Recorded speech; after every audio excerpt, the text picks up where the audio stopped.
us to investigate, have been investigated, including the home of the governor, and nobody is above the law.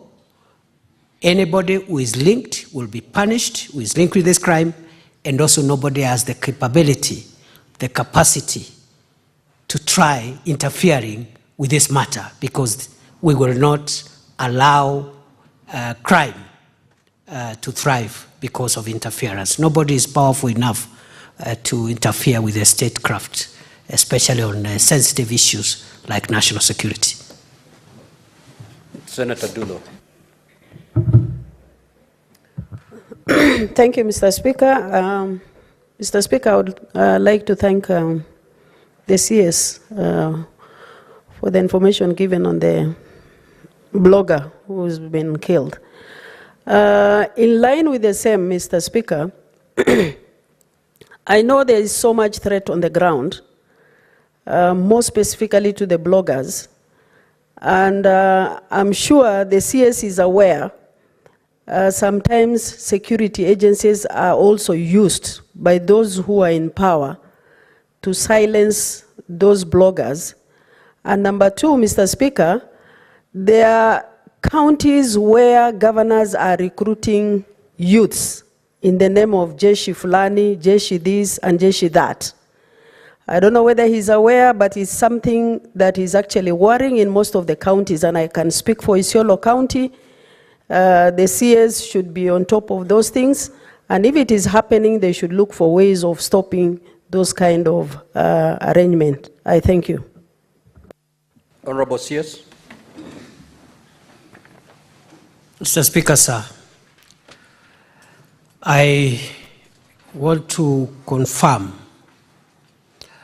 that the cyberspace is being used, first of all, for freedom of expression, which is very good, but also, as I've just intimated a while ago, it is being used to incite violence and go overboard, even in some of that expression. So that is the one side of the story. The other side of the story, Mr. Speaker, sir, is that there are people who may want to use security officials to try and suppress opinion and harass people who express alternative political opinions. We are aware, and I want to confirm what the distinguished senator for Isiolo County has said, that we have active investigations as we speak in 19 counties of leaders and other influencers who have organized teams of online people to harass, intimidate, incite violence using the cyberspace. I want to assure the nation that the idea of setting up criminal gangs and groups, either to physically attack people for political or other reason, the idea of organizing groups of criminals to attack opponents and people of a divergent opinion online and propagate violence, we have to deal with that problem before it goes overboard. And therefore, in 19 counties, we are actively investigating groups of both physical and online gangs that are propagating violence in the name of freedom of expression. We will take action on all the actors, whether they are persuaded to support the government or they are in the opposition, because it's a threat to our security as a nation, and we must arrest this matter before it goes out of hand. Now, honorable senators, we will now proceed to question number 001 by the Senator for Kisumu, Professor Tom Ojenda. You may now proceed to ask your question. Thank you, Mr. Speaker. I will proceed to ask question number 001. Could the Cabinet Secretary provide a status update on investigations into the intercommunal clashes that occurred in Sondu town in Kisumu County, which lies on the border region of Kericho and Kisumu counties during the demonstrations in June and July 2023? 2, what progress has the government made in the disarmament of armed groups in the town? And C, what measures has the government put in place to provide peaceful coexistence and prevent a recurrence of intercommunal clashes in the town? Thank you, Mr. Speaker. Honorable Sears. Right, Honorable Speaker, sir. In response to the question number 001 by the Senator for Kisumu County, Professor Tom Ojenda, I state as follows: that the conflict in Sondu area along the Kericho-Kisumu border first has been there for a long time intermittently. But the particular episode that is the subject matter of this statement occurred around June and July 2023, and it was caused by two things. First, a boundary dispute between two sub-counties, Soin, Sigoet in Kericho County, and Nyakach sub-county in Kisumu County. That town of Sondu, both counties have been claiming are within their respective counties. Secondly, these clashes and violence occurred as or was triggered by revenue collection activities where both counties, Kericho and Kisumu, wanted to collect revenue, as is in the case with several other neighboring counties across the country. What action has government done? We commenced investigations, but even the immediate action we did to de-escalate the violence was to post the elite general service unit company or formation to de-escalate the violence and restore law and order. But other than the deployment, Honorable Speaker, we commenced investigations on all the criminals who were responsible for that mayhem, and we opened criminal suits and inquiries in the following cases. Inquest number 3 of 2023, the deceased person, Melzedek Odhiambo. It's pending before court. Inquest number 7/202, Brian Odhiambo Wino, pending under investigations. Number C, inquest number 9 of 202, Nicole Oko, pending under investigations. Number 4, inquest number 9/202, David Otieno, pending under investigations. Inquest number 9 of 203, Colin Sauma, pending under investigations. And inquest number 5 of 202, an arson case, which has also been subject to the inquiry. Further, inquiry case number 10 of 2023, Charles Auma, is pending before the ODPP for directions to prosecute. Right Honorable Speaker, sir, we believe that there are no armed groups in Sondu town. What we believe there are groups and gangs of youths from both sides, the Kericho side and the Kisumu side, who arm themselves with bows and arrows from time to time.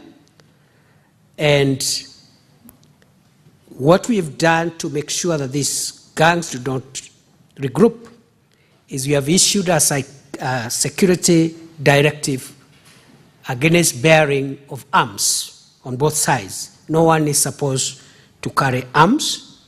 Even as I've said, we have deployed a very, very effective GSU contingent, which has been patrolling that area for close to a year now with a lot of success.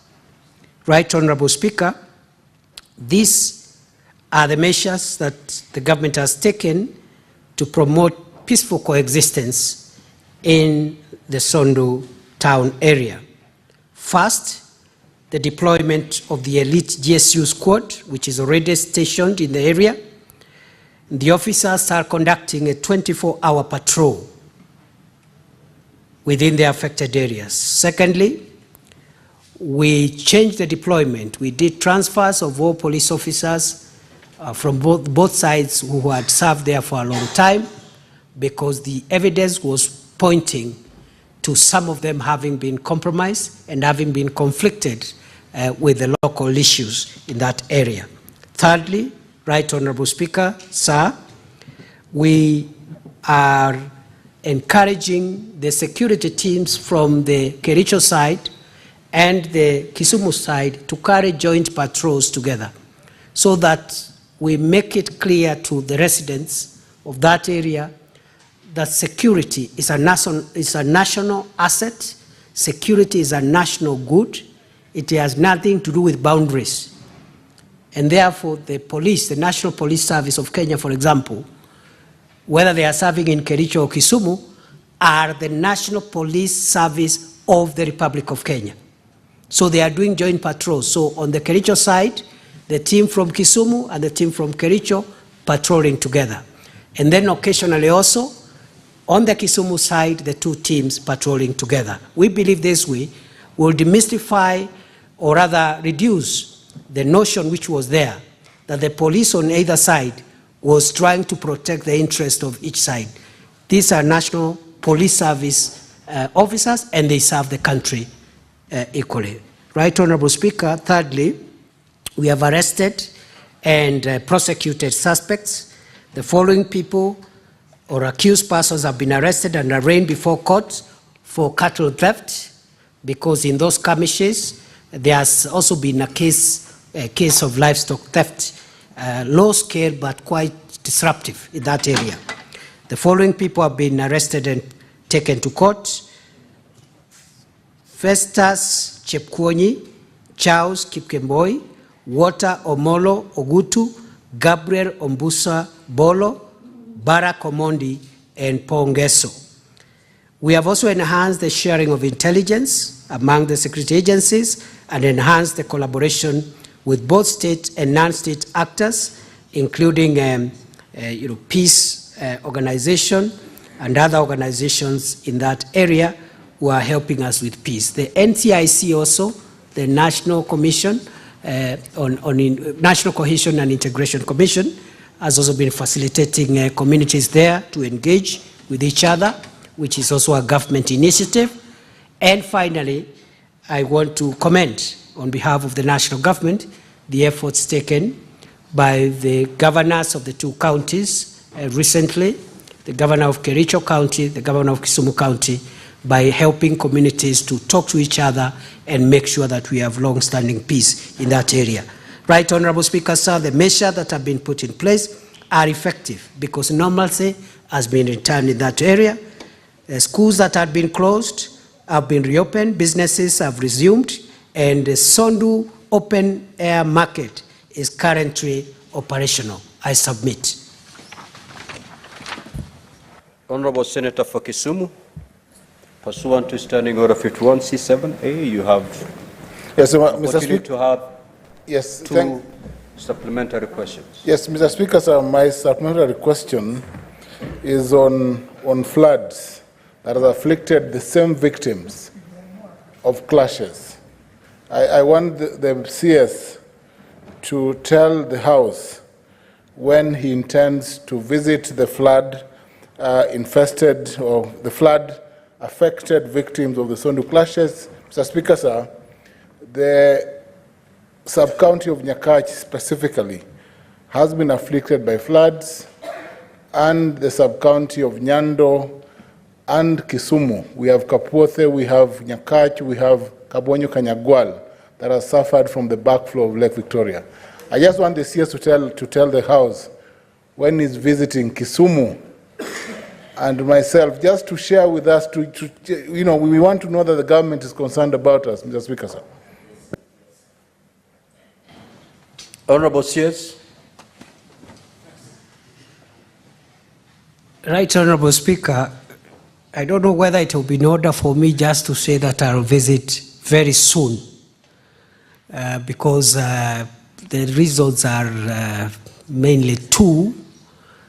Right now, the whole country is engulfed in a huge crisis, and we are trying to ensure that we respond and are available to as many emergencies as possible, including the emergency right now in Nyando.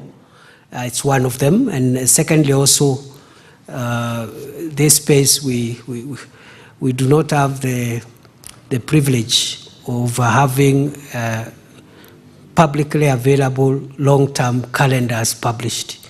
But I'll be in Kisumu soon in the next few days, and I'll notify the Senator for Kisumu County.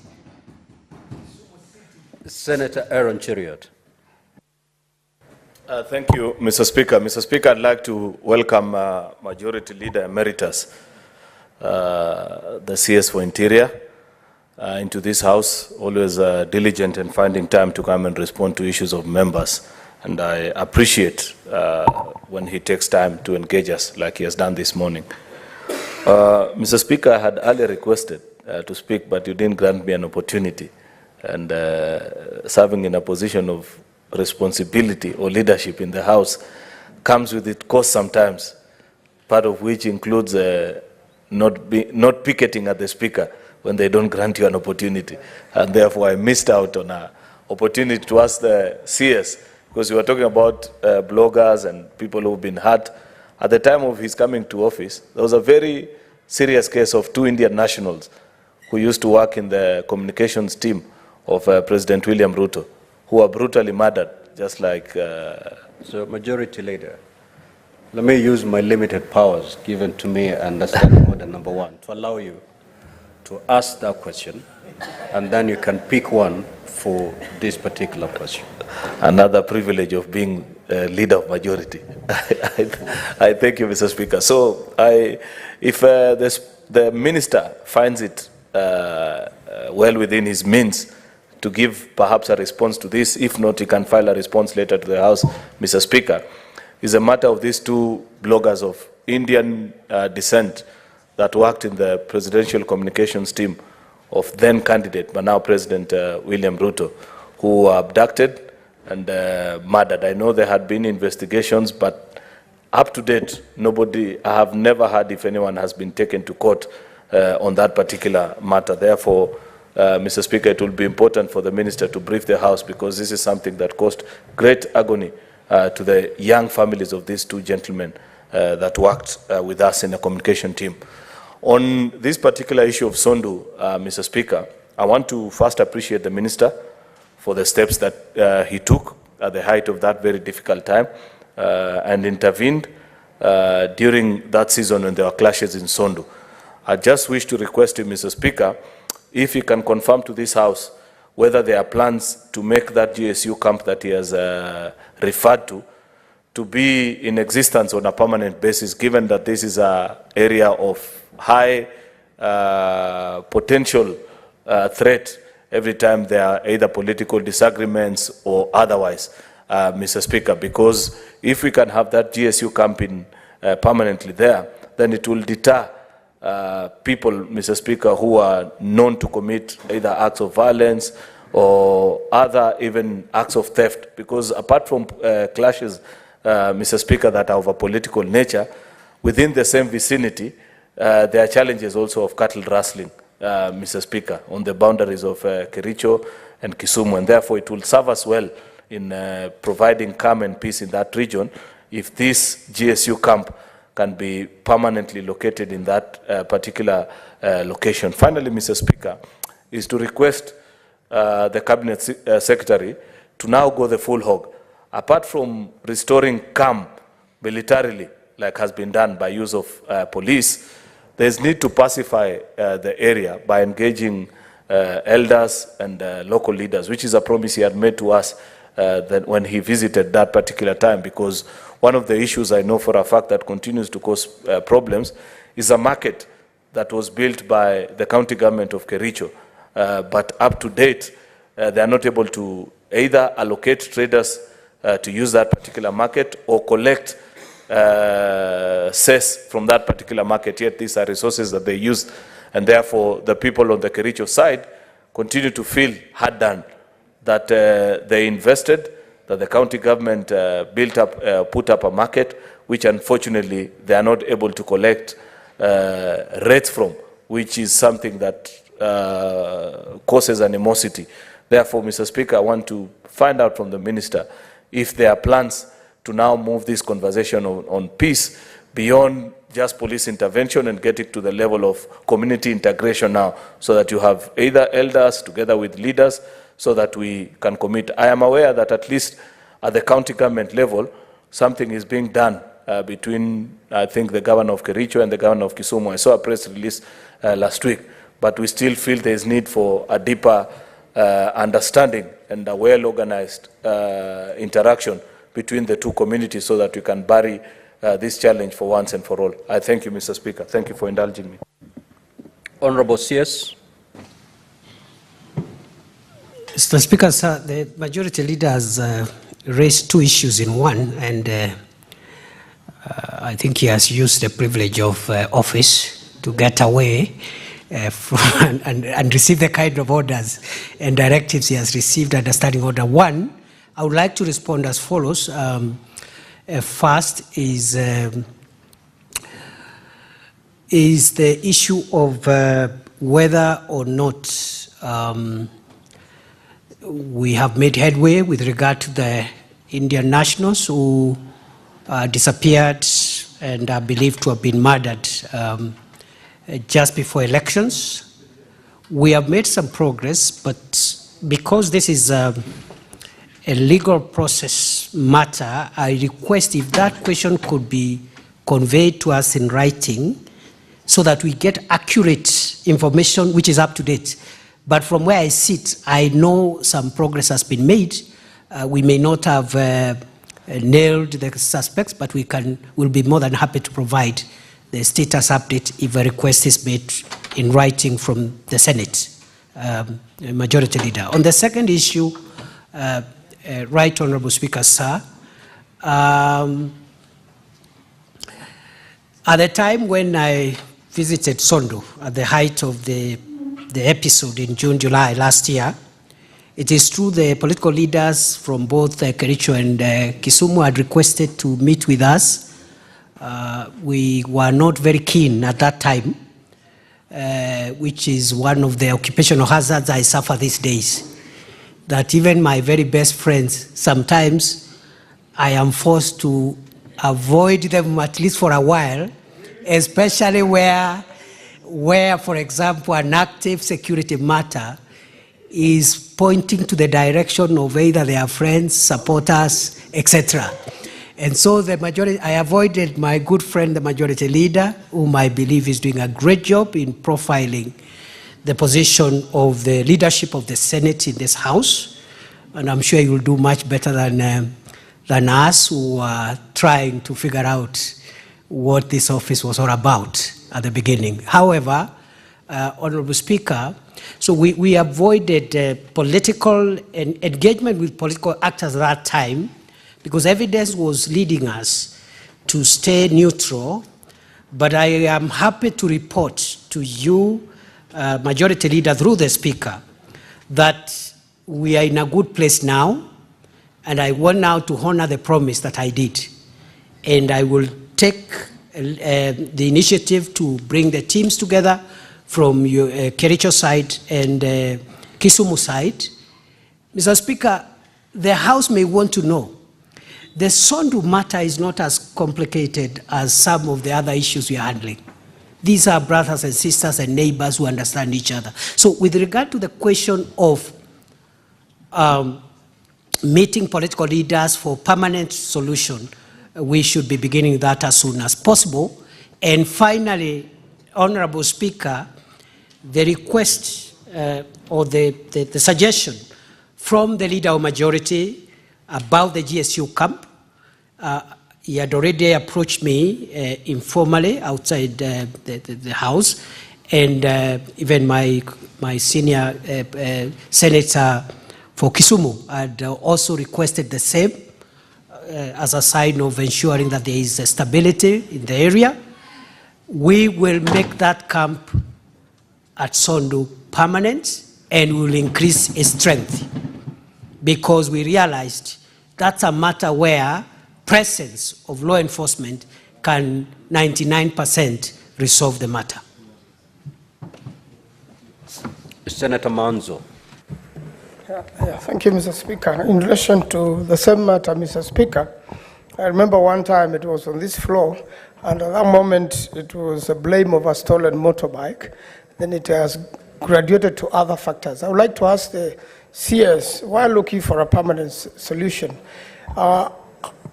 have you dealt with the issue of boundaries? Because, Mr. Speaker, we just did a law here which has gone to the National Assembly. What is it going to do in terms of the boundaries of the counties that have been a dispute, and it be one of the factors, there being a market build which by one county, but they cannot collect, any cess or anything out of a dispute, meaning there is still a dispute up to now. What are you doing about disputed boundaries which cause a similar problem, and is likely to cause similar problem in other parts of the country, like in the case of Makueni and Taita Taveta? I thank you, Mr. Speaker. Honorable CS.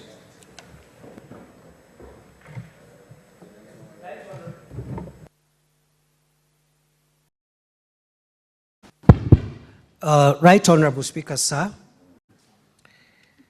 It is true, about 27 counties in Kenya are having border-related issues, a county and the other. And this is not a matter that has started today. It's a matter that has been there for decades, many decades, as long as Kenya has been established in the manner in which it has been established. It is also true that border issues of neighboring communities is a world over phenomenon. It's not new to Kenya. Our worry, though, as security managers, is the increasing approach of politicization, ethnicization, and criminalization of border-related disputes. That is where we have an issue. The politicization, ethnicization, and criminalization of border disputes, where influencers, whether political influencers or other influencers, want to take advantage of the differing opinion on where beacons and borderlines lay among neighbors to bring in crime, to bring in politics, and to divide the people of Kenya. We have made it clear in the national security sector that we are not going to allow criminals and characters who want to bring violence, crime, negative ethnicity, and destructive politics in a very honest discussion among neighbors as to where borderlines lie. And one may ask, Mr. Speaker, then if politics, ethnicity, and the rest are removed from borders, then why should we have borders? Borders are still relevant for commercial reasons. For example, the majority leader, who is the senator for Kericho, and the senator for Kisumu, that discussion they're having around Sondu has some revenue, commercial-related matters. The same with the distinguished senator for Makueni and their neighbors in Taita Taveta. So we have no problem neighbors canvassing boundary disputes. so that they can deal with commercial and other issues that are innocent. What we will not allow: violence, incitement, negative and destructive ethnicity. And therefore, going forward, we have said all these, because I was asked what plans we have, all these 27 almost counties where there is that discussion among neighboring communities, we are going to facilitate, as security managers, facilitate communities to discuss and resolve that issue. Minus crime. And the first thing we are demanding is that there should be no crime, incitement, or ethnic, the perpetuation of ethnic anger as a way of canvassing border disputes.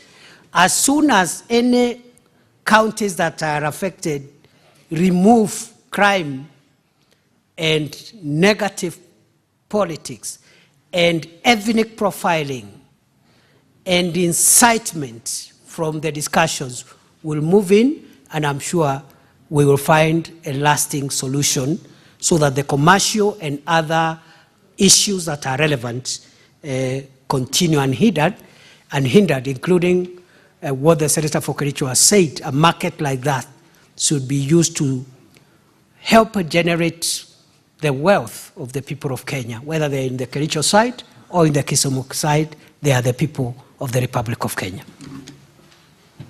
Senator Chiranke.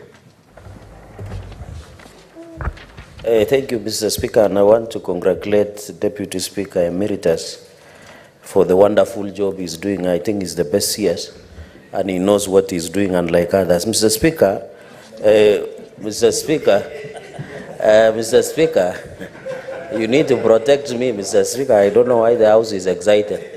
But let me move quickly to my supplementary question. You'll be protected as long as you start protecting yourself.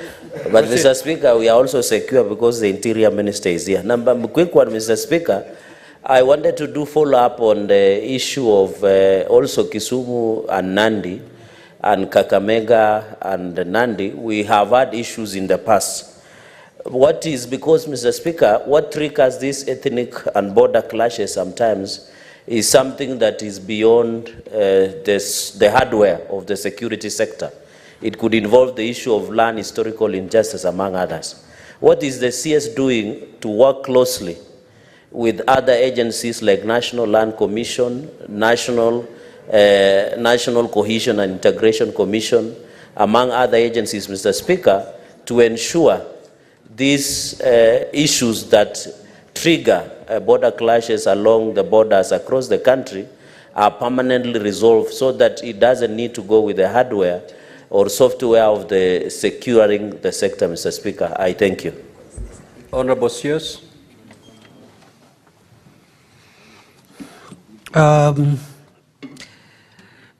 Mr. Speaker, I'm discovering former many things, because sometimes former Deputy Speaker, former Senate Majority Leader. Mr. Speaker,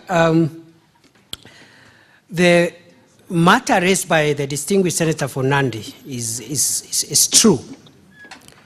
What we've been doing in the past, and which we are now correcting, is that we've been addressing border disputes in a piecemeal and a silo way.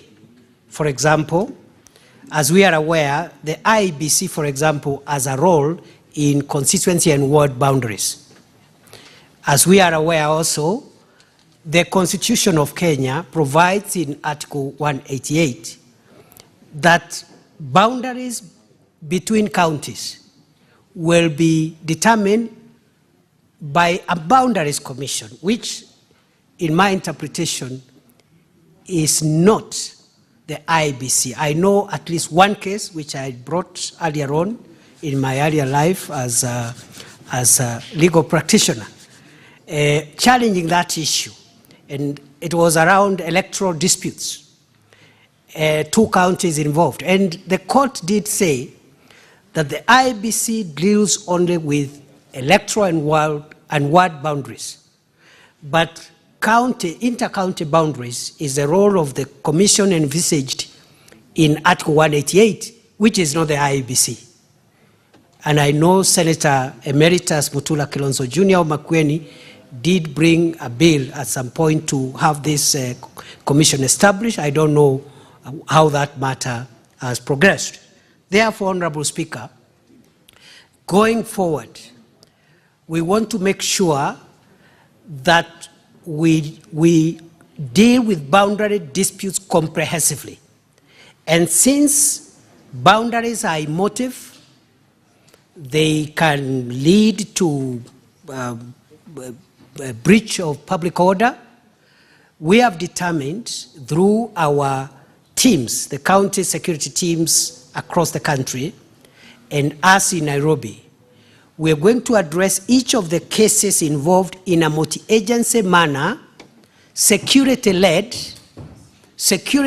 because of the sensitivity issues, but also bringing on board all other actors, the National Land Commission, the National Cohesion and Integration Commission, and other actors including IBC, but led by our security formations and security management to ensure that we comprehensively deal with those issues. Let me submit as follows as I finish on this matter, Mr. Speaker.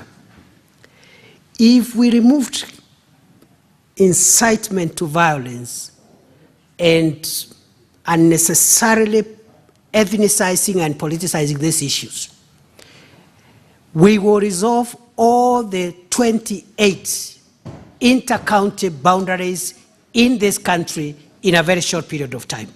So we will be moving in that direction, and I could be able perhaps to be put to task after 3 months to brief the House and the country where we have started on that program. I submit.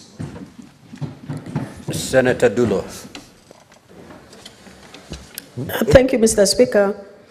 Mr. Speaker, I wanted to raise an intervention along the line of operations where there is conflict. It could be a policy issue or it could be a training issue. Mr. Speaker, I totally agree with operations that are carried in our pastoral areas because it's a matter of concern. But my worry is the manner in which those operations are carried out. For example, 2 weeks ago, there was operation in Isiolo County, in Garmara area and Kulamawe area. Mr. Speaker, those security agencies are destroying properties, especially semi-permanent houses.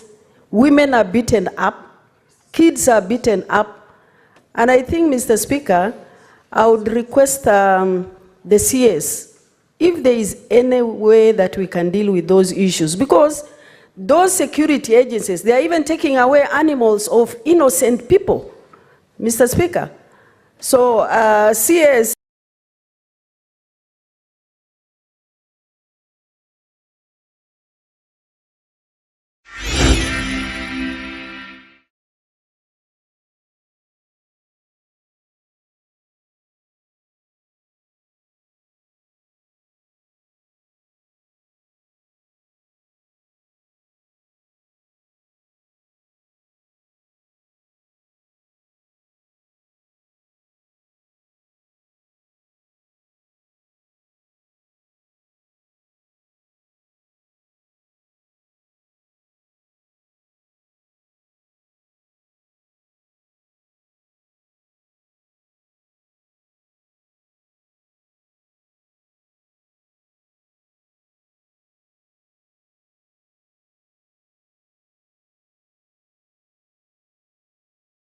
innocent people, Mr. Speaker. So CS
to allow the Honorable CS to respond to 3 questions. And therefore, we'll terminate intervention on question number 001 there and proceed to question number 002 by the Honorable Senator for Tharaka Nithi, Senator Mwenda Gataya Mofire. You may proceed to ask your question.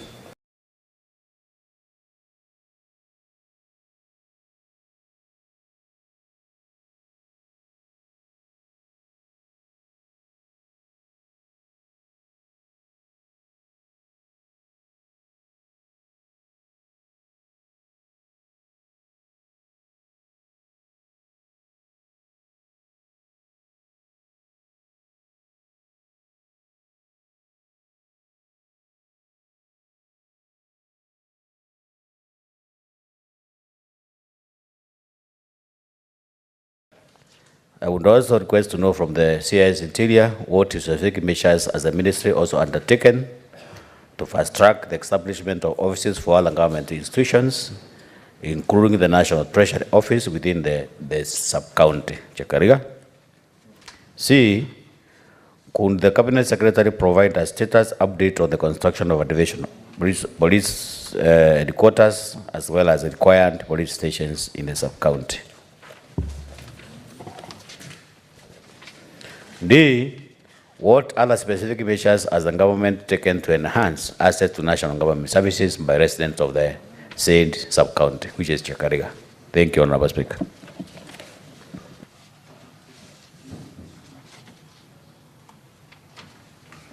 Go ahead, Mr. CS.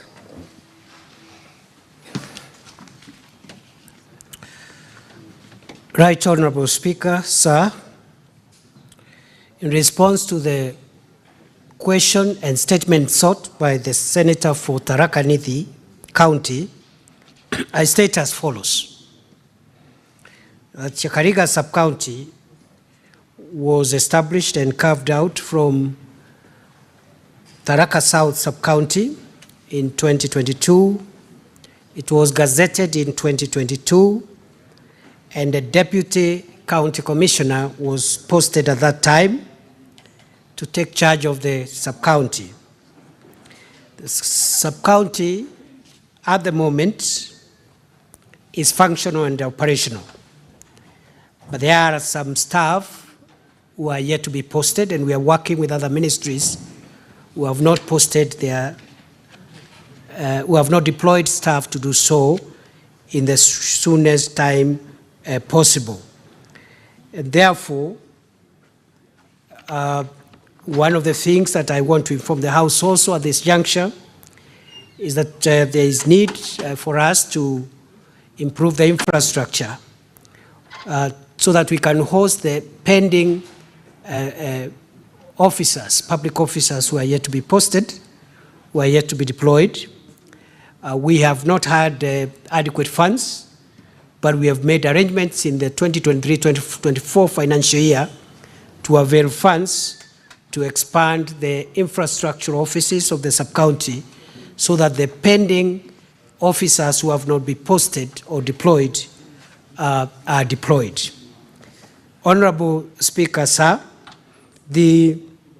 at the moment, other than the Deputy County Commissioner, the TSC have already posted an officer, so from Nairobi.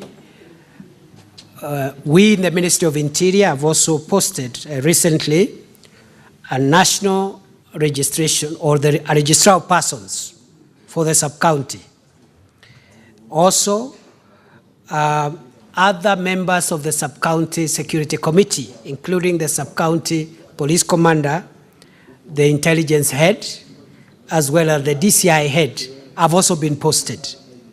So the sub-county is operational, but there are departments of the national government that are yet to post.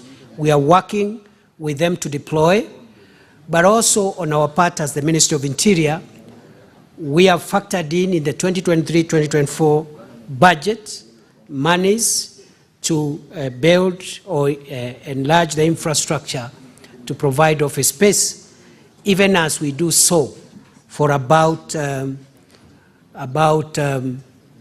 16 other sub-county headquarters that are in a similar situation as Chiakariga at the moment. So service delivery is ongoing. Where certain state departments are yet to post or deploy officers, the officers from the mother sub-county, which is Tharaka South, continue to serve the new sub-county. And that is the case all over the country. The new sub-counties have a gradual separation with their mother sub-counties, and we will do whatever it takes to expedite that process.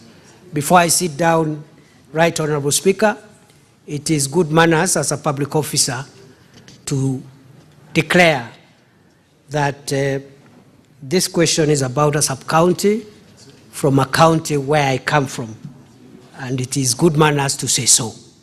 But because I have an obligation before the House, that is the position on this matter.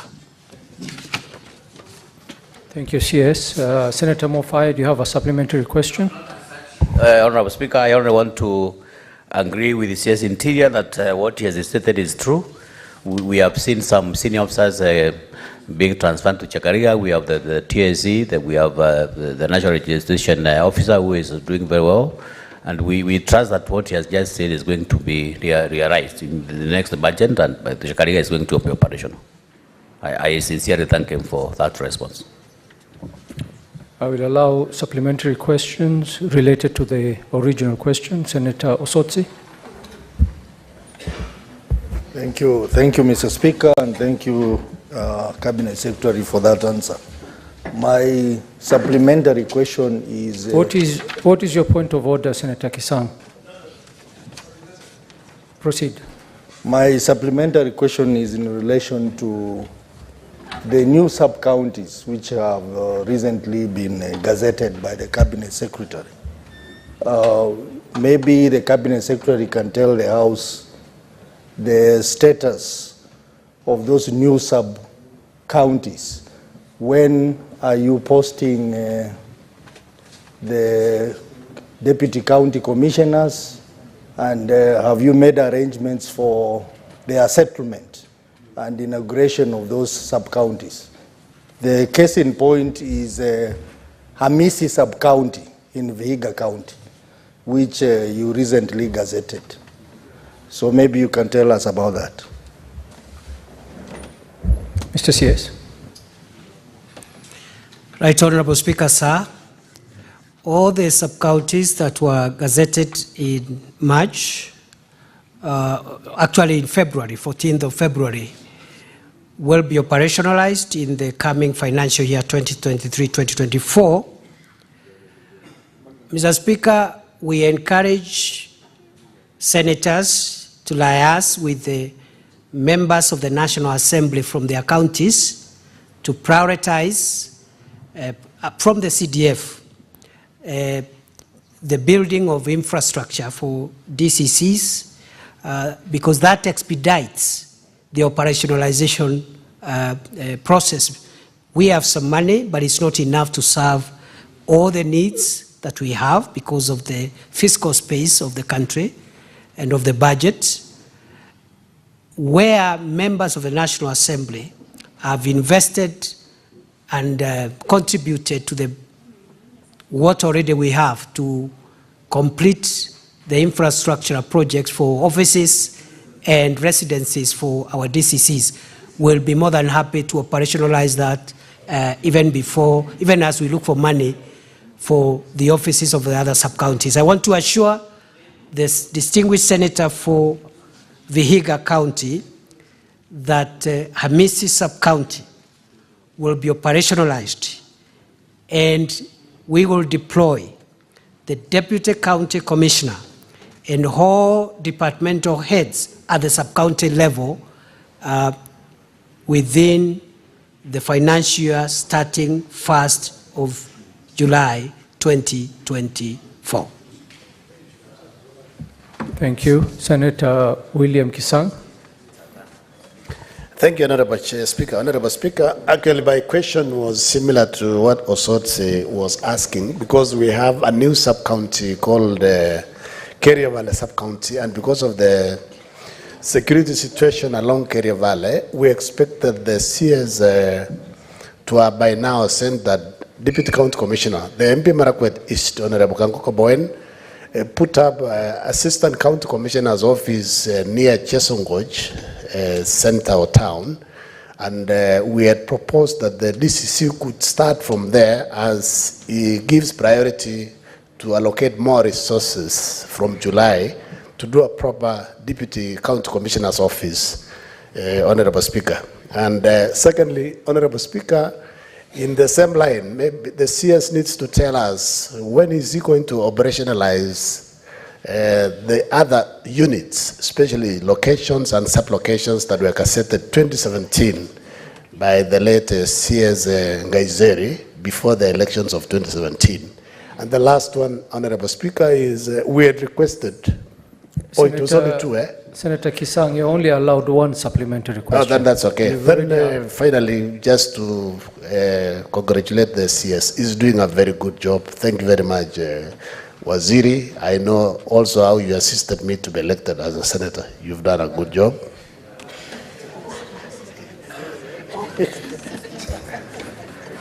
CS, you can answer the question. I hope that doesn't conflict.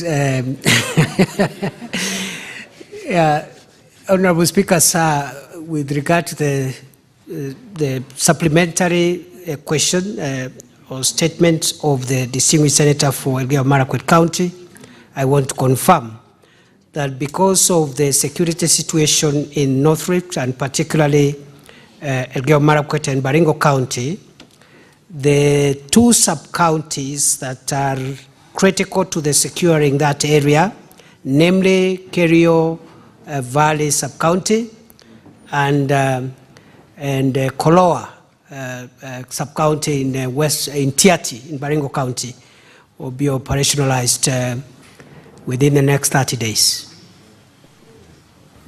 Senator Enoch Wambua.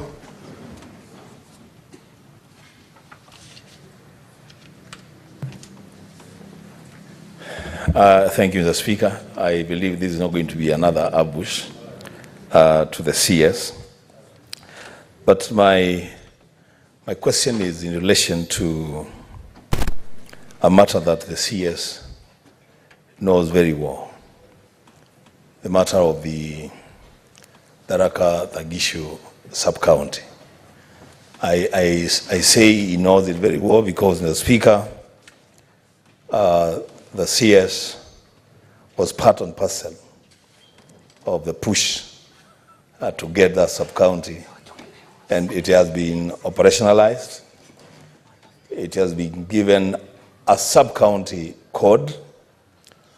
But, Mr. Speaker, the people of Tharaka-Tagishu continue to suffer as though they don't have a sub-county. I say this because in the last recruitment for KDF, they were denied an opportunity to carry out their own recruitment in their own sub-county, even after they have been issued with a sub-county code.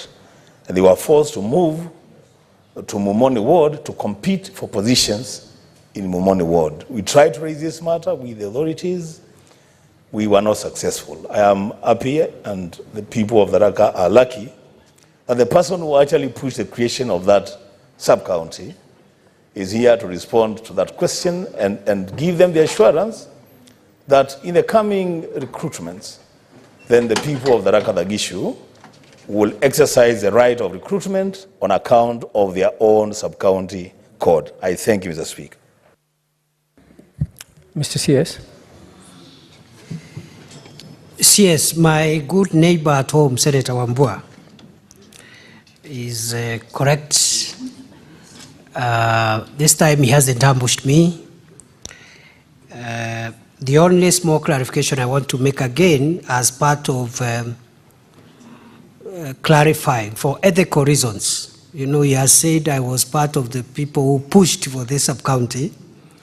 and he has forgotten to clarify, I did so before I became a cabinet secretary, when I was a politician in active politics. I say so because, again, generally, that's where I come from. And I know, of course, it was a deserving case. And we and Senator Wambua were very critical as senators from the two counties, trying to make sure that that area is given an additional sub-county. And I must thank Senator Wambua for the support he gave towards that process as well. At the moment, I'm not allowed to push for anything. I'm allowed to serve Kenya and push Kenya forward as a whole.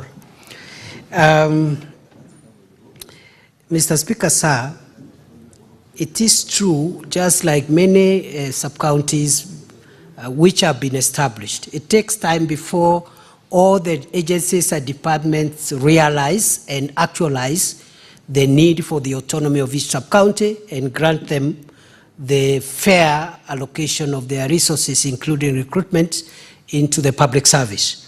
And therefore, it's unfortunate that the incident happened. I want to request the Senator for Kitui County and any other senator who are similarly situated in their counties, let us know when there is any agency that is recruiting, and you feel that there is a sub-county which is actually already established and has been given a code and is operational and has not been factored.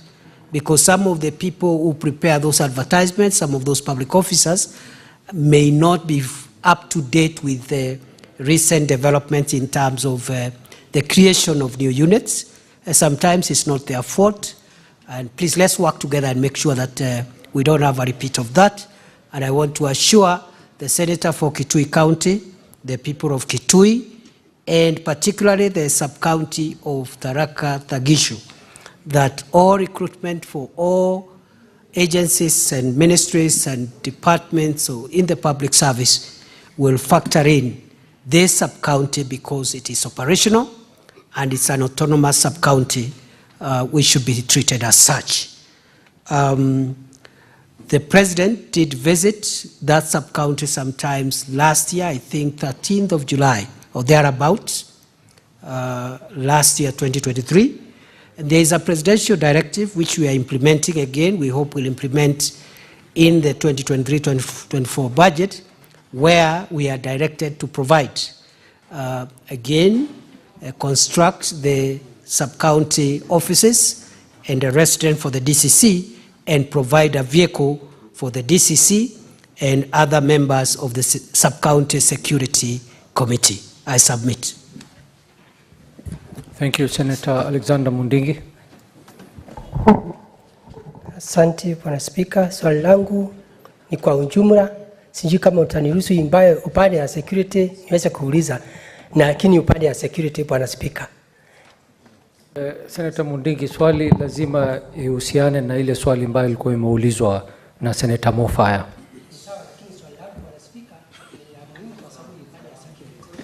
Pengine tutakupatia nafasi tukimaliza kuuliza maswali zote. Si saa hizi. Meru, ungeniruhusu tu dakika moja niweze kuuliza swali langu, Bwana Spika. Bwana Spika, Bwana Spika, wakati huu juu ya ulinzi, serikali ya Kenya Kwanza inafanya kazi mzuri na pia Bwana Profesa unafanya kazi mzuri, lakini wakati huu mvua inanyesha sana, tungetaka amani, na tumeona viongozi wengi ambaye wale wanaenda kusaidia watu kule vijijini, wengine kama wale walienda Mkuru kwa Jenga na wengine kwa Ruven, wakisema watu wasitoke pahali wamejenga kwa mto, na tunajua wakijenga hapo watashukuru maji. Na kwa sababu ya kuangalia maslahi ya hao watu na kuuliza, kwa sababu ni mchapakazi, kutoka siku hiyo mpaka leo umesukua jukumu gani ya watu kama hao walichosea watu wasiame, ndio tujue aidha wawekwe ndani au mpelekwe kotini, ndio kitu kama hiyo isikuje kutokea tena. Na tunajua hata walitamka matamuzi mabaya wa kusema wengine watu wanalala. Umesukua hatua gani, ama kama unaanza saa hii utakuwa umaliza wakati gani ndio watu wawekwe ndani, ndio tuwe na amani katika serikali ya Kenya Kwanza. Asante Bwana Spika. Waziri, kama ungependa kujibu unaweza jibu. Kama unaona si swali ambayo inahusiana na... It's an ambush, Mr. Speaker, but you know now I am subject to the authority of your directive. Generally, let me submit as follows in response to the matter raised by the distinguished senator for Embu County. We want to encourage the people of Kenya to see the ongoing environmental crisis for what it is and nothing else. Just like all other matters, it's a national crisis. Kenya is paying a huge price for the environmental crisis that we have nothing to do with. It is the pollution and the degradation of the environment, mainly by the big polluters of the world, that is responsible for the devastation we are doing. And today, unfortunately, Mr. Speaker, our country, in our order of national security priorities, the effects of climate change is assuming a very, very crucial and important ranking in those priorities. The people we have lost in the last 1 month in this country are almost 80% of all the people we have lost to terrorism in the last 10 years. That is how serious the climate crisis is. And the rains are not over yet. And therefore, directly to what the Senator for Embu has said, we want to ask leaders, influencers, politicians, and all other people in positions of authority and influence to desist politicizing or even inciting the public, especially when security alerts and security orders have been issued. They are for the public safety. They are not for politics. They are not for other things. And we hope that this is the last time we are going to have people, our people being carried away by raging waters when they are sleeping at home. We have issued directives on recovery of all riparian rivers and other fragile ecosystems. Those are security directives. They are not requests.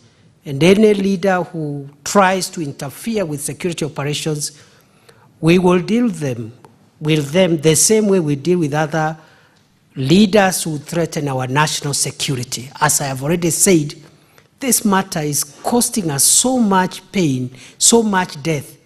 It's now equivalent to what terrorism, banditry, and other serious crimes are doing to Kenya. The orders that are issued for public safety are mandatory. They are not political. They are not sectarian. They cannot be trivialized by leaders going to inside communities and telling them, stay here until I don't know what happens. Because in the process, you'll endanger the life of a family who will be carried away by the raging floods, and you'll be nowhere to answer when those families are crying. And therefore, I take you, and very soon, in the course of the day, the government will be announcing how we should respond for a long-term basis to confront the climate crisis before it destroys our country. We are already 20% of the GDP, and the resources we have produced have already expenditure to try and mitigate loss of life and property. I submit. Thank you.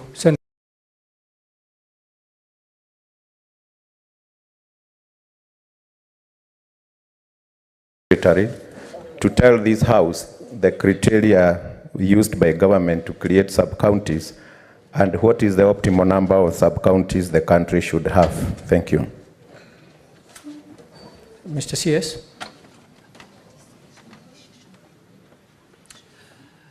That's a good question, like all the others. Right Honorable Speaker.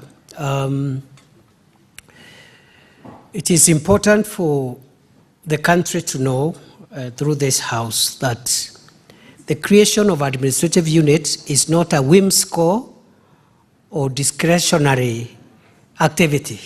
It is an activity that is guided by certain parameters. Some of them are constitutional obligations to ensure the people of Kenya access public services as close as possible to where they live. And therefore, one of the parameters that are important first is that the request, we make sure that the request must come from the communities. Number two, we expect that that request must be subjected to public participation as required by our constitution. Any request that doesn't have the support of adequate public participation at the local level, we do not even consider it. We return it back to where it has come from. Number three, of course, we look at other factors, including how easy is it for the affected people. And therefore, there are dynamics, there are parameters, and there are objective set of criteria that we use. It is not a whimsical, political, or temperamental activity where we wake up and say, we are creating this unit, we are not creating this unit. And I know on my table, I have on my table a number of deserving cases from very many parts of the country, including, I can see my brother here, the senator for Marsabit County, who is waiting for Eriret sub-county, and my officers here, you can see already they are aware. We have to create it because that is one of the most needed parts of this country where access to government services is extremely difficult. And Eriret, for your information, is 998 kilometers from where we are seated today.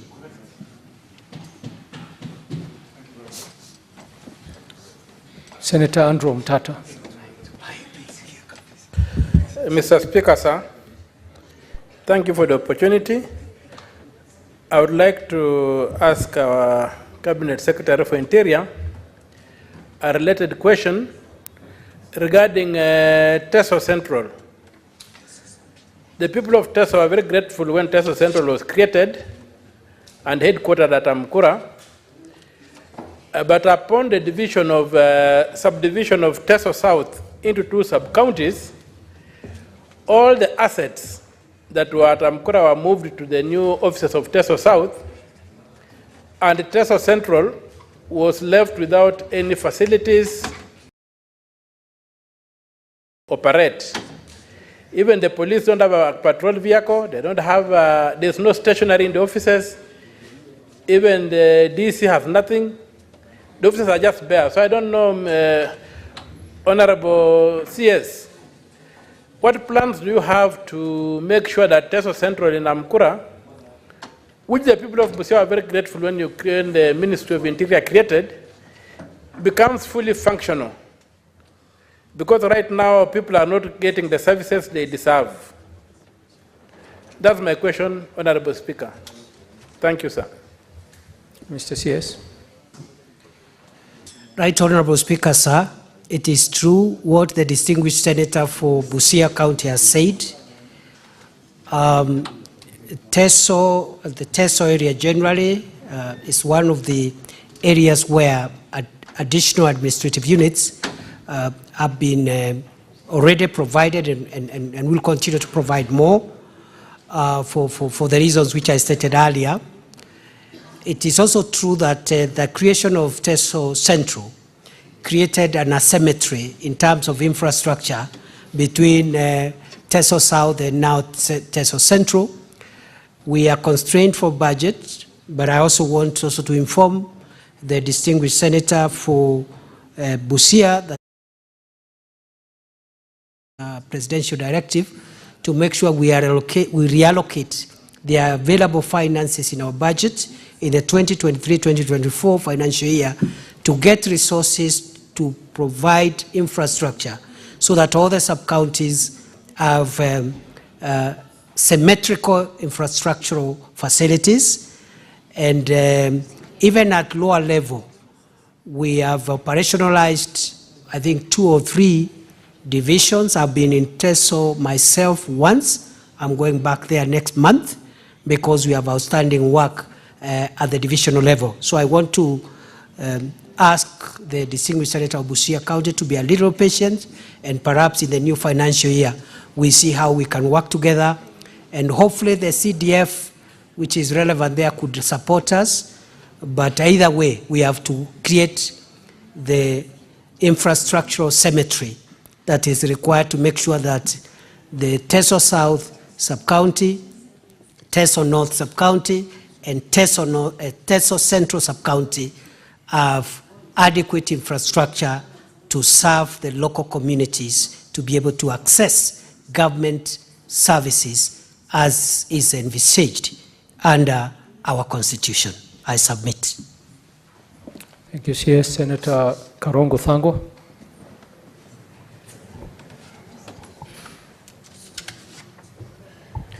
Thank you very much, Mr. Speaker.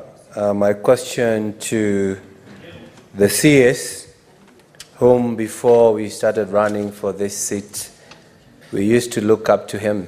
You know, we were learning from him, and even now, when he is now in that position, he's still our role model. Mr. Speaker, I'm going direct to the question. We all agree as a Senate that police need to be facilitated to execute their mandate. In line with that, out of 15 police divisions in Kiambu County, 5 do not have police vehicles. That is Githongorio CPD, Githurayo CPD, Kiambao CPD, Roiro CPD, and Deya OCPD. They do not have police vehicles.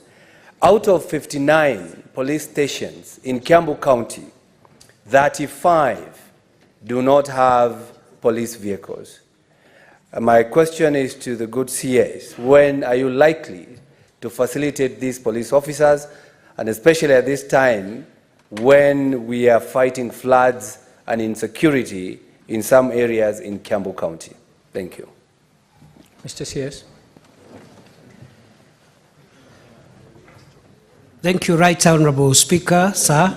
I think this request or the ask from the distinguished senator for Kiambu County is legitimate.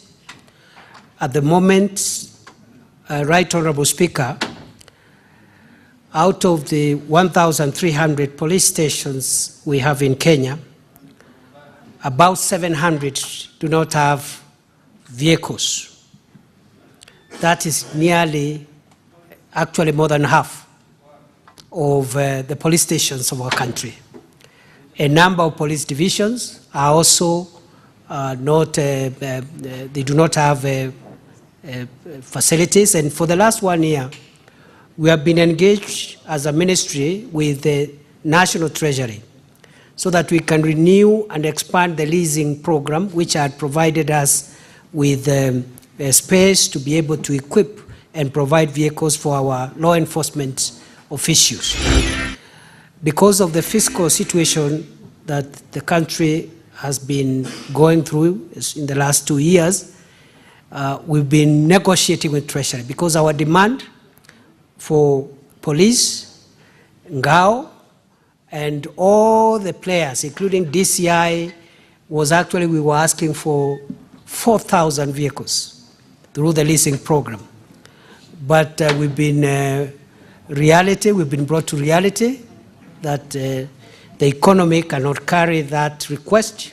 And I think last month, we are almost, the last 1 month, 2 weeks, we are almost agreeing for an allocation of 1,600 vehicles for all our agencies in the Interior Ministry, which we shall allocate to the various agencies prudently and on a need basis, giving priority to the police because they are on the front line of law enforcement and making sure that we have public safety.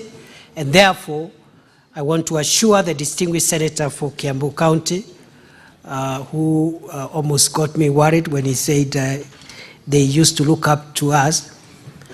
And then I almost asked what happened. And then he acquitted himself by saying that we still do. And I still, remain available to support a brilliant young leadership that I see in both houses of parliament. And as I said this, and it's a sincere statement, I think the Senate is, as it should, doing even better than the previous houses, and that's what it should. I have always told the leader of the majority that he's likely, consequentially, to be the greatest majority leader until he is dethroned by another majority leader who will succeed him later. So he has the title now as the greatest majority leader of the Senate. Having said so, Right Honorable Speaker, I want to assure the Senator for Kiambu we should remain in touch so that when we finalize the contracting of the new leasing equipment, we will give priority to the needs of Kiambu. We may not give you everything, but definitely we will give you more equipment, more vehicles for Kiambu, as we also give to the rest of the country. Thank you, CS, and it's good to know that you've elevated the majority leader to a goat. Yeah. Senator Joseph Kithuku. Thank you very much, Honorable Speaker. Honorable Speaker, I wish to take this opportunity and congratulate Waziri for the good job that he is doing. Honorable Speaker, Lamu has been in the limelight for a very long time for the obvious bad reasons. But Mr. Speaker, I want to say that I want to congratulate the Honorable Waziri because of the good job that he has done to Lamu. Lamu is now a very peaceful county, and Waziri, you have done a very good job. And for the since 2014, Waziri, we have had a lot of security problems, but as at now, Waziri, things are doing very well. Now, I wanted to ask Waziri two questions. Senator of Lamu, you can only ask one question. That is okay. I stand guided, Honorable Speaker.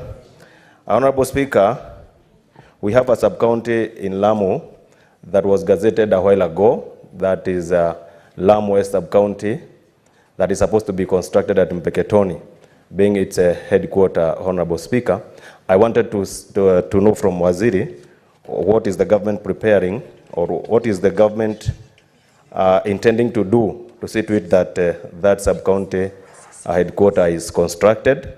Finally, in relation to that, Honorable Speaker, there are some police stations that were constructed by the current MP through the national government, NCDF, but it is still understaffed. There is no staff as we speak. So what is the minister planning to do to see to it that those police stations are staffed? Thank you, Honorable Speaker.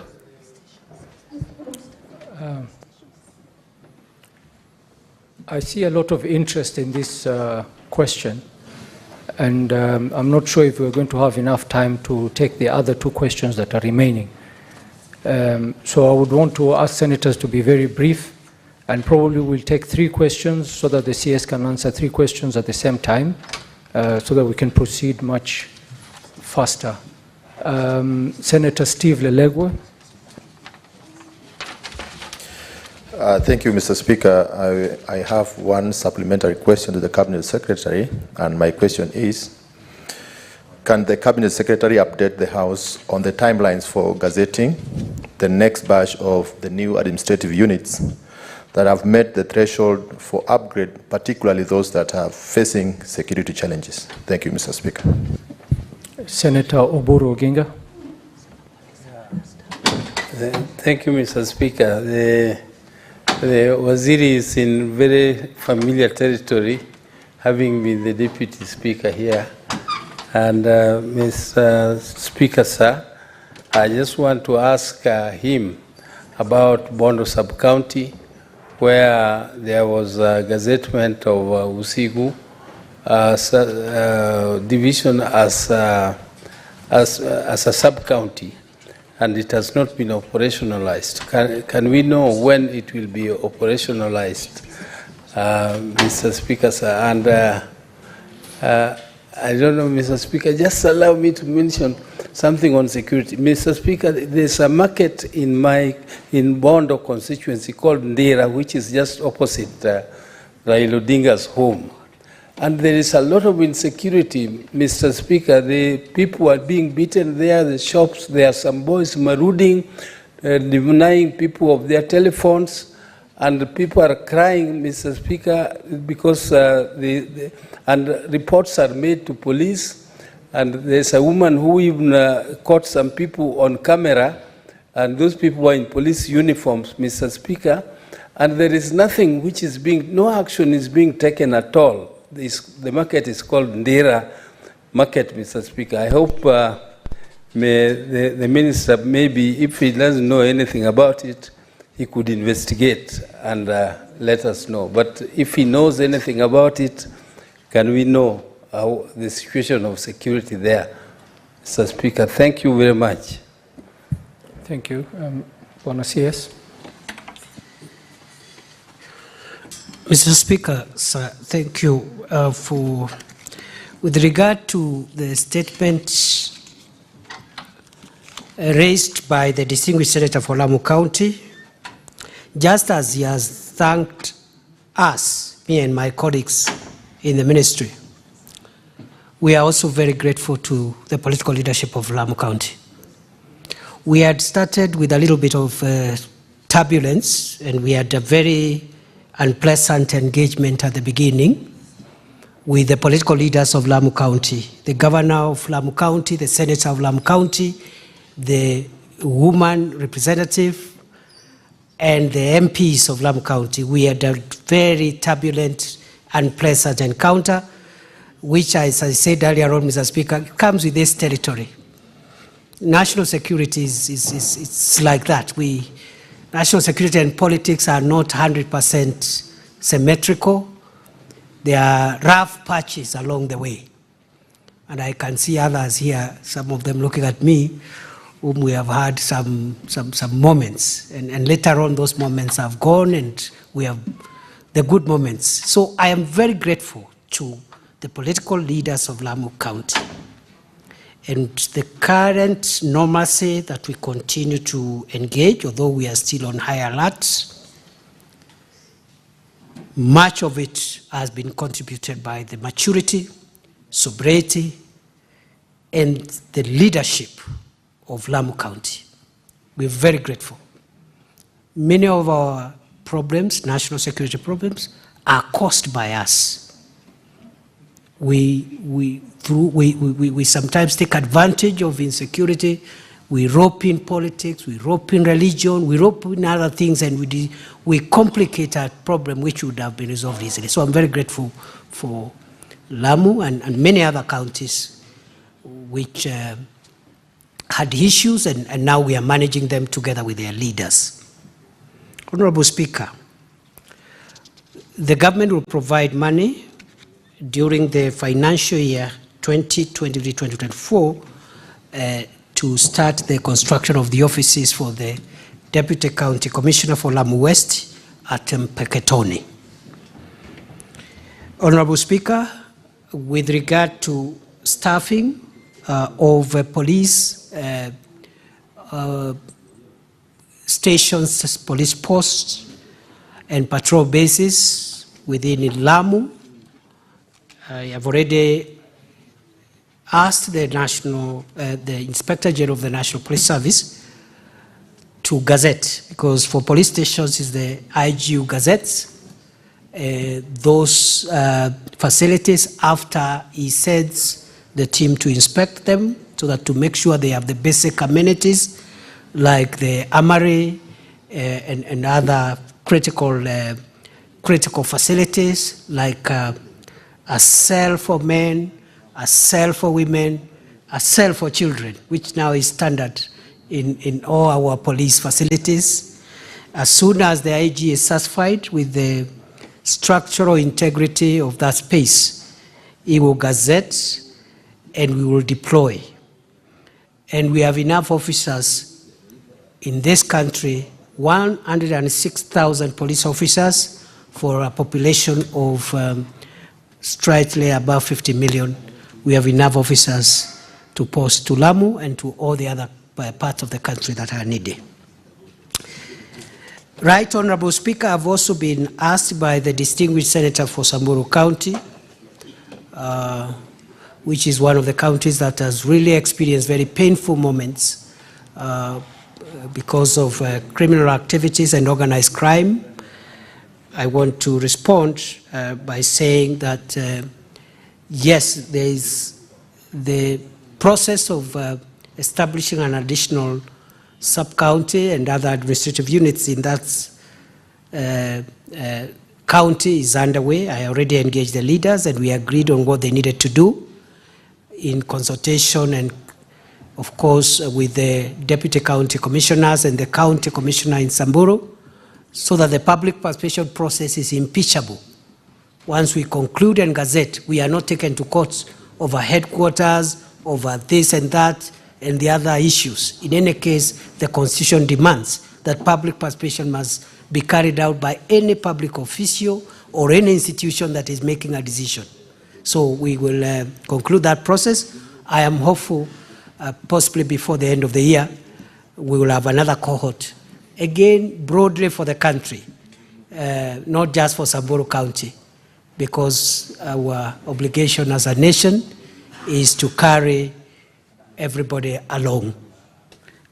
Finally, my senior, the Senator for Siaya County, I think Senator Oburu Odinga, has raised two issues. The first one, he has asked about Usigu County, which is supposed to create an additional sub-county within Bondo, the larger Bondo sub-county, and which, by the way, Bondo is one of the largest sub-counties we have in the country in terms of population, and very deserving case. I had scheduled to go and operationalize Usigu sub-county last month when I was doing countrywide tours of various counties for security duties. But I think the Member of Parliament was away and there was a logistical issue, and I said it's good for all the parties to consult and we will reschedule a date for the operationalization of Usigu anytime that all the parties are ready. You know, normally operationalization of a sub-county is a public event. We like involving all stakeholders, unlike our other security operational tours which we take without telling anybody.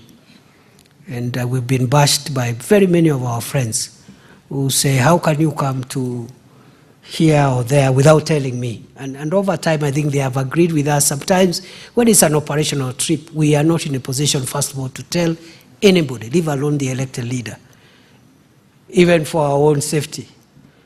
And number two, it is not possible, some of the things we do, to have the public with us.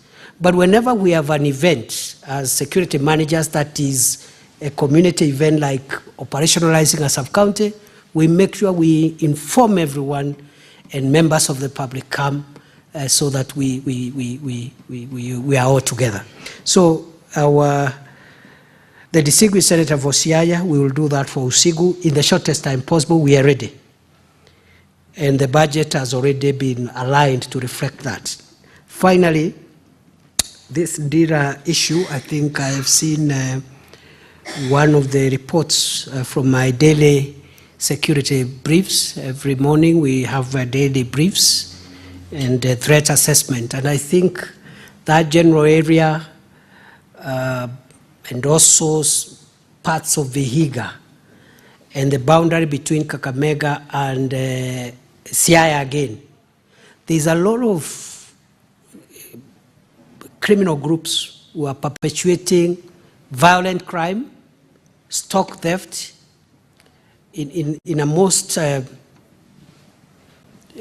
peculiar manner, because they steal one cow, but so many, you know, if you add the cows stolen in that area, within a week, you'll find that actually it's like 150. But each cow was stolen separately. So, and we're asking ourselves, what is the difference between this and what is happening in North Rift? Because in the North Rift, there will be one raid of 100 cows.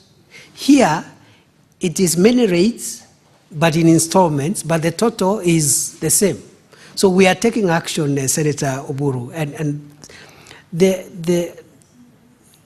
the issue of youths who are organized to commit crime, either by themselves or by other people, is of concern to us, because if we don't tame that tide, many countries who have gone that route have found it impossible to reverse it.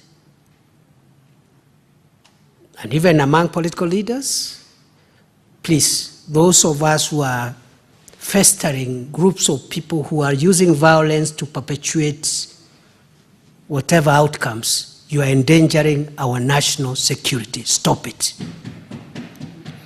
It will be very brutal. And I want to say this, you've seen last week, Mr. Speaker, with your permission, you've seen last week what happened in Kisii. And this goes across the board. Politicians from the Kenya Kwanza group, politicians from Azimio group, and it's localized there. And each people, you know, with young people there, terrorizing others, disrupting meetings, groupings like those, over a long time, if they fester for a long time, because we have many of those in Busia, in many, many places I don't have time to enumerate. They mutate, then they assume a life of their own. They even overturn their sponsors and become their own institutional arrangements. And that's how countries like Haiti found itself at certain parts of that country under the control of criminals. So we will be very harsh. And here again, there will be nothing political about it.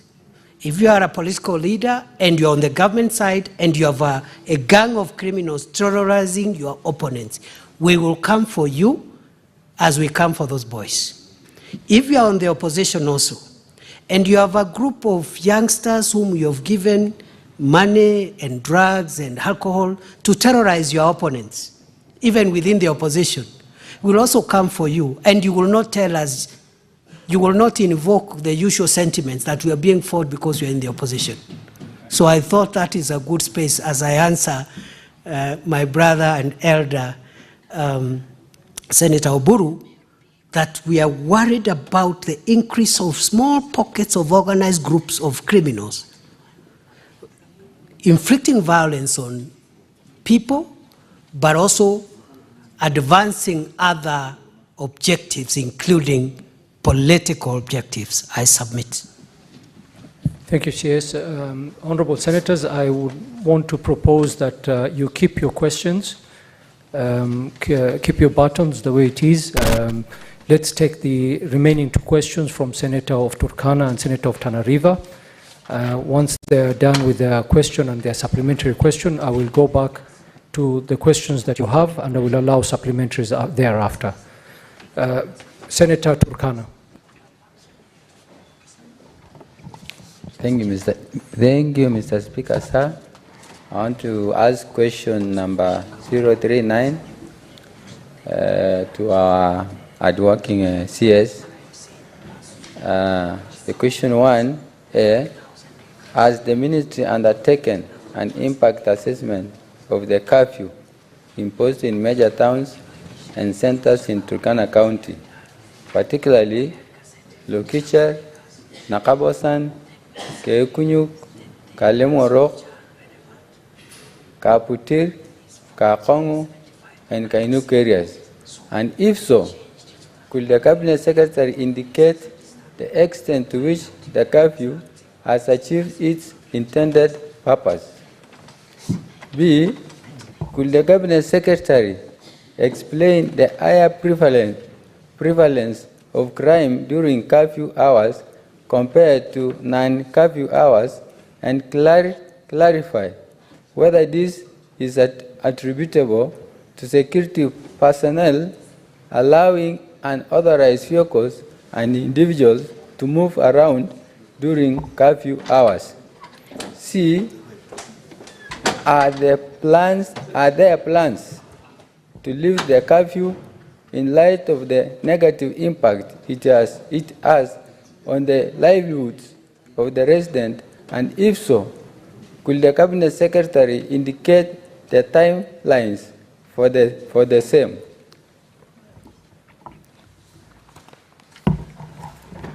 D, Mr. Speaker, what alternative measures has the ministry taken to effectively tackle insecurity in the region? And could the Cabinet Secretary also indicate any initiative by the government to strengthen community policing, which is a more sustainable approach? Thank you. Mr. CS. Right Honorable Speaker, sir, in relation to the statements sought by the distinguished senator for Turkana County, I state as follows, that, Mr. Speaker, major town centers in Turkana County, especially Turkana South, that is Kakong, Kainuk, Kaputir, and Lokichar, are currently under the curfew. We are reviewing that whether there may be need to isolate specific town centers that may not be contributing to the security challenge we have in that area and remove them from the renewal of the curfew orders. And that assessment has been going on for the last 2 months. There are indications that some of the town centers will be removed from the curfew orders, the same way we did with some of the urban centers that had been included in the curfew orders within Samburu County. However, Honorable Speaker, the curfew orders in Turkana County and other disturbed or other counties where it has been determined that the state of insecurity as dangerous and disturbed, those orders will subsist. And we have no timelines. We will not say when those orders will expire. Those orders will expire when we are convinced that the current threat has been extinguished.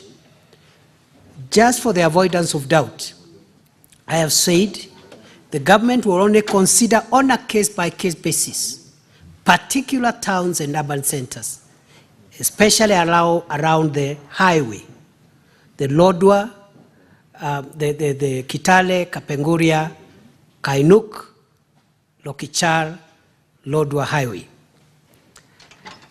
A few of those urban centers may be exempted, but only within the urban center so that we don't affect commercial activities,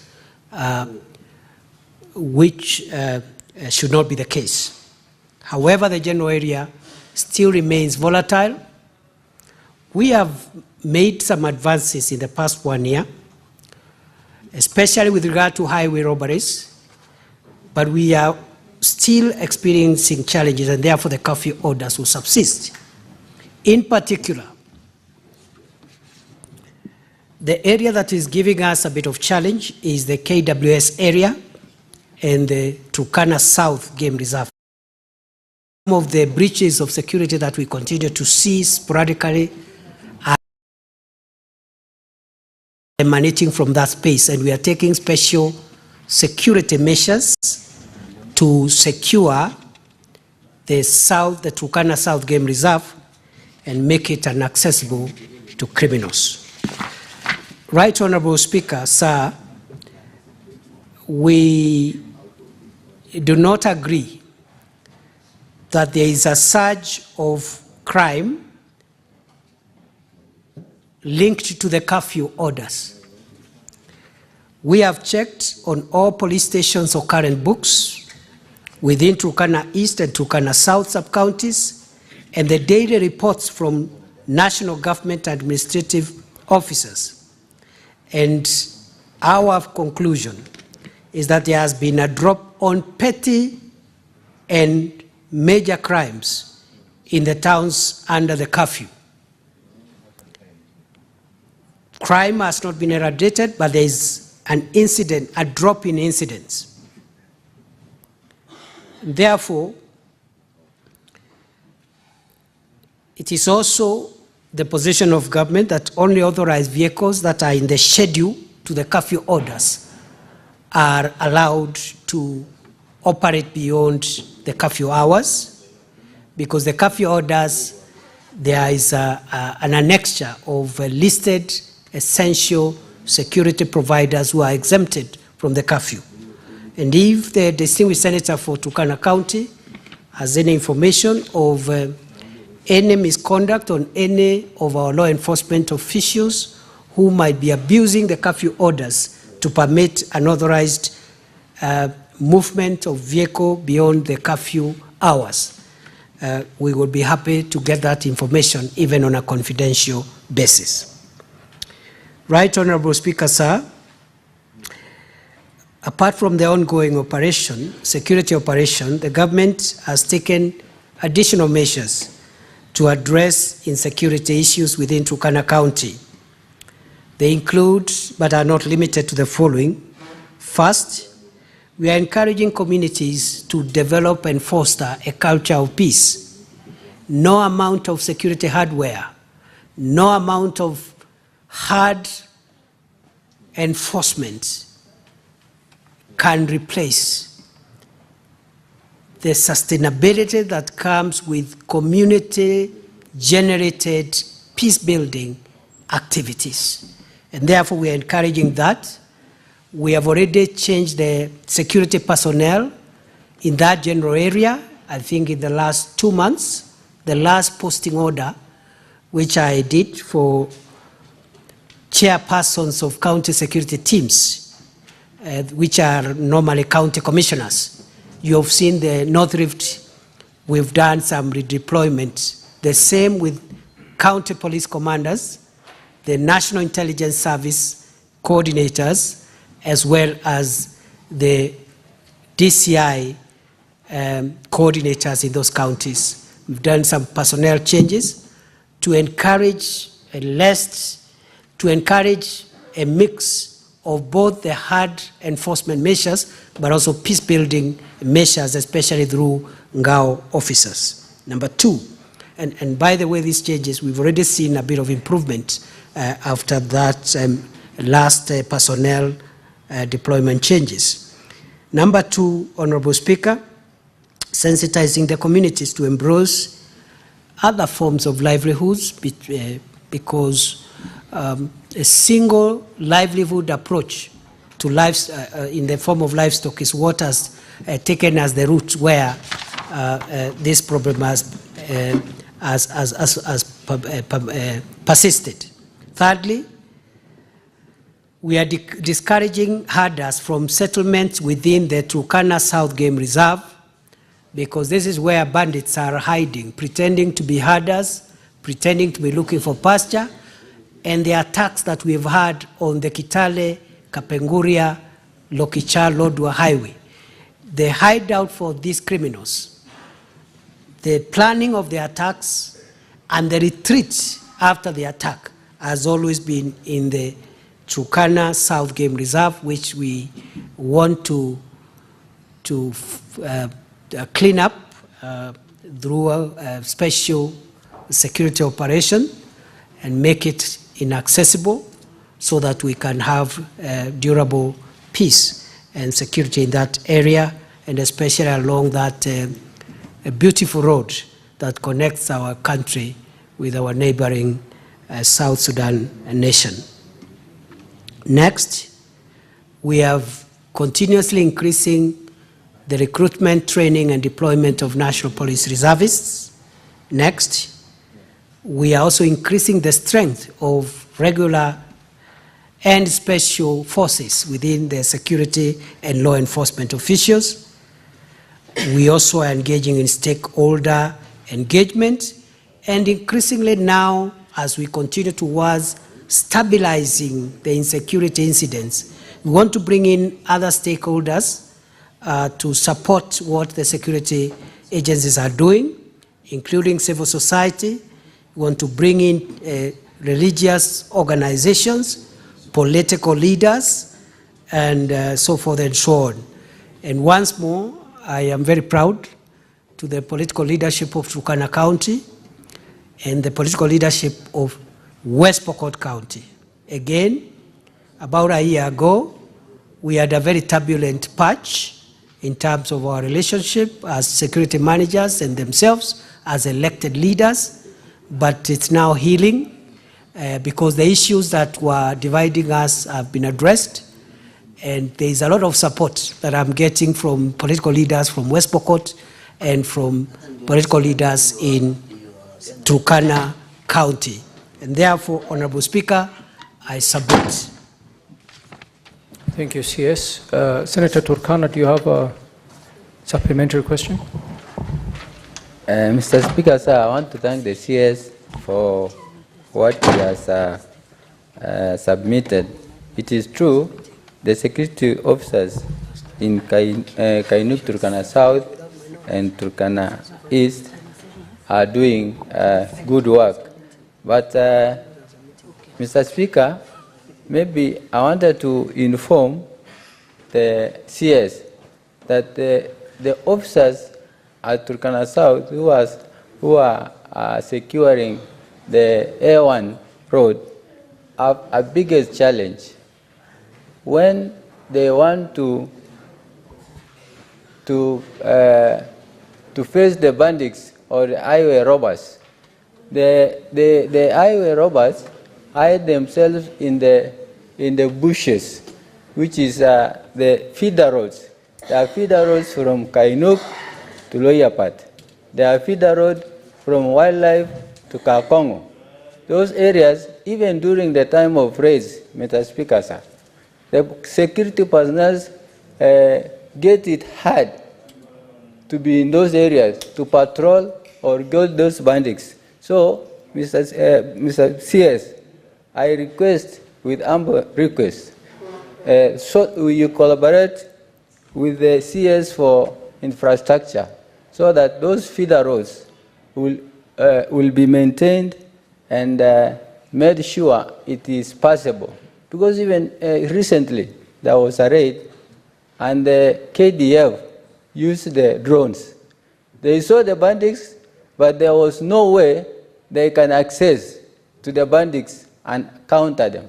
So the presence of access roads are very important, Bwana CS. Finally, the question that I wanted to, a supplementary question that I wanted to ask you, Mr. Speaker, I thank you for extending, providing, bringing closer services closer to the farthest counties of this nation. Example, Marsabit. I was in Inderet, and I saw people who are almost 4,000 without IDs. And I questioned myself, are these Kenyans? They said that we are Kenyans. So, and then they also recognize the president and your office for adding them the additional sub-county. Secondly, you also consider Turkana County, especially areas that are bordering external Uganda, Southern Sudan, and Ethiopia.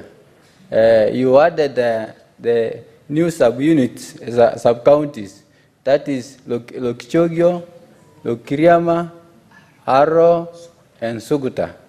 So the only way that we have been waiting that you promised, and I know your promise will be implemented immediately.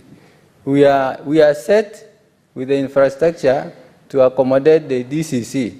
So the Suguta sub-county and the Aro sub-county, I would like you maybe to clear, when are you coming to operationalize those sub-counties? Thank you.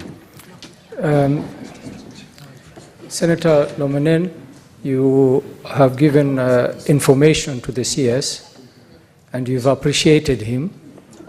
I did not hear a question in your long summary. It's okay. I think the only question the CS would answer is when would you operationalize the sub-counties? Yes. And let's keep it brief, Bwana CS, so that we can move to the next question. Okay. Right, Honorable Speaker, I'll be brief, but also the distinguished senator for Turkana has asked about security roads in the area between Kakong, KWS, and Kainuk. And I want to assure him, between the local member of parliament and because of CDF, the CS for transport and roads, and ourselves, it is on our priority list to have those security roads maintained as soon as the rains subside. Secondly and lastly is on the sub-counties. Out of the 4 sub-counties that had been gazetted but were not operational, I have already presided over the operationalization of Lokichogio. However, 3 more remain, and which are Aro, Mr. Speaker, there is a disagreement at the community level involving even the elected leaders. The members of parliament, the governor, the community is not giving us a concurrence on where the headquarters will be. And those are some of the things that delay. And because it's a facility to serve the public, we are not in a hurry either to take sides or take a decision contrary to where the majority of the people want it to be, as opposed to individual leaders. So we are waiting for the conclusion of public participation and engagement for Aro, and immediately that matter is resolved, we will operationalize it. As the distinguished senator for Turkana has said, the word of the minister is his bond. But also above the promise of the minister is also under presidential directive. So there is a double weight on me. First of all, my own weight, and then some other bigger weight, which is pushing me to make sure as soon as possible the people of Turkana and all the other counties that are similarly situated have operational units.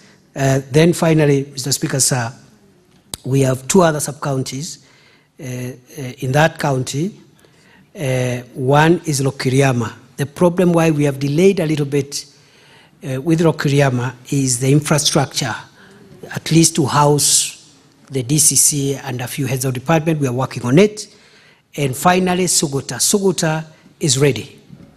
Suguta is ready. As soon as the rains subside, I'd actually scheduled to do it, but the rains began. The rainy season commenced before I could actualize that. So as soon as the floods and the rains, the current rains subside, we'll operationalize Suguta.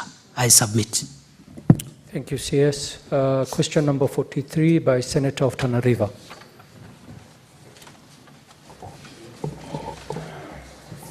Thank you, Mr. Speaker. Mr. Speaker, I rise to ask question number 43. Are there plans to re-establish the Wema General Service Unit GSU camp in Tana River County, which was closed after it was marooned by floods during the heavy rains experienced across the country in December 2023? And if so, could the Cabinet Secretary provide the timelines for the same? Thank you, Mr. Speaker. CS. Mr. Speaker, this is where I'll take the shortest time possible, because the answer, even the statement, is short.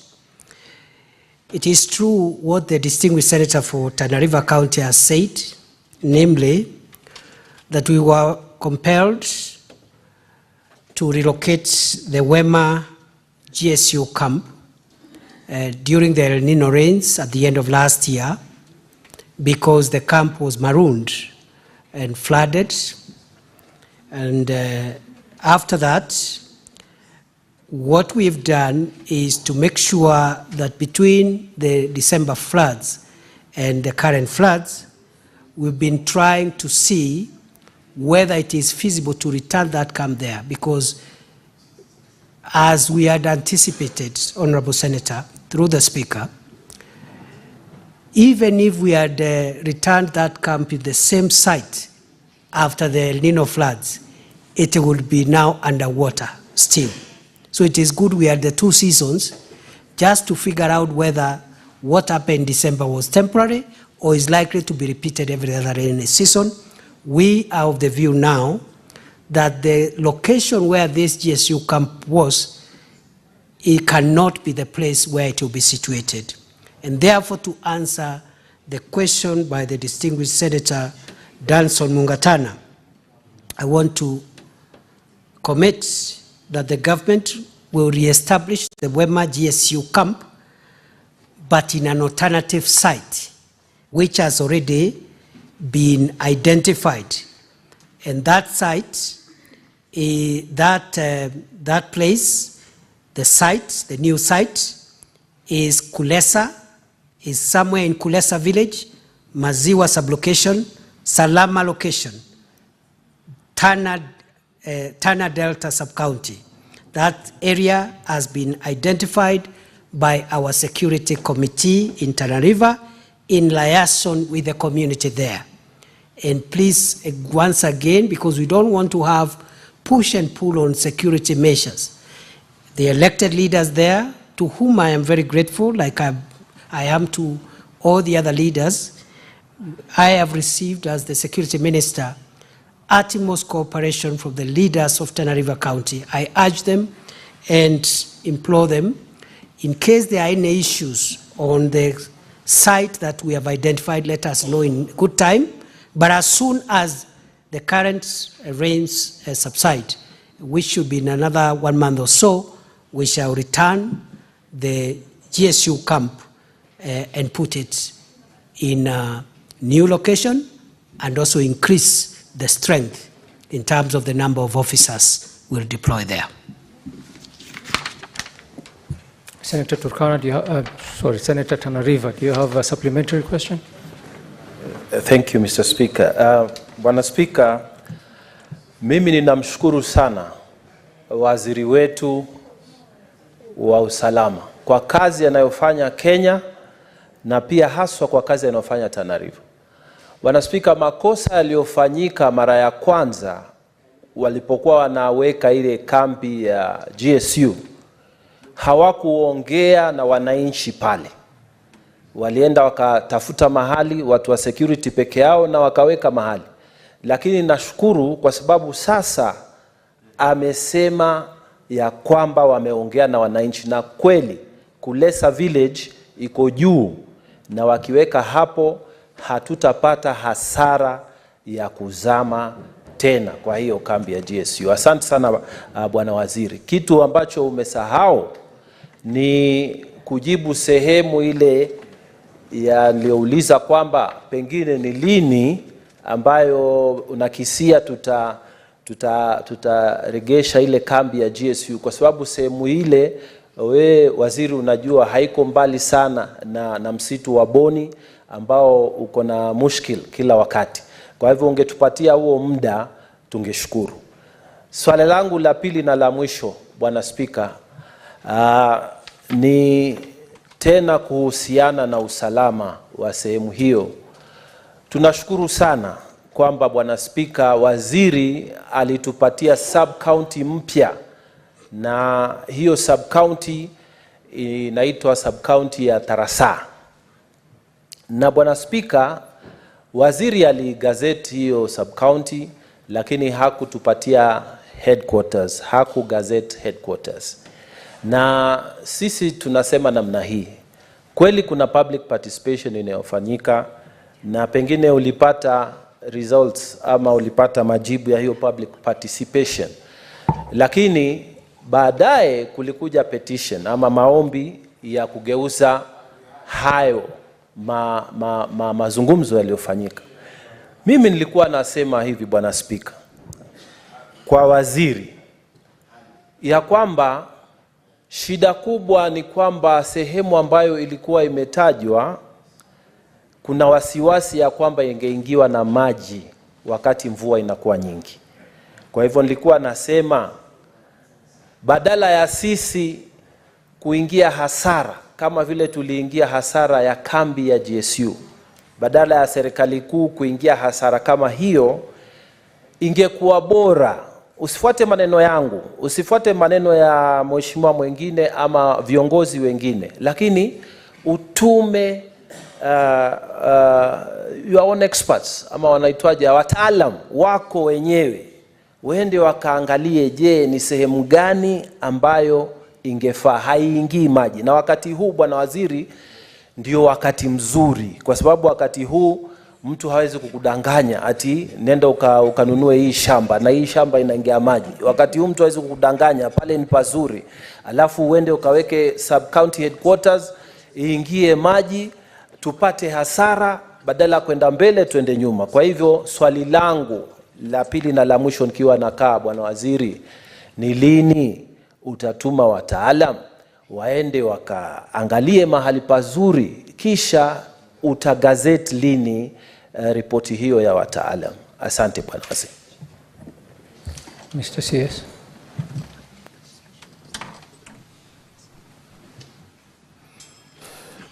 Asante sana Mheshimiwa Spika. Mheshimiwa Spika, ni kweli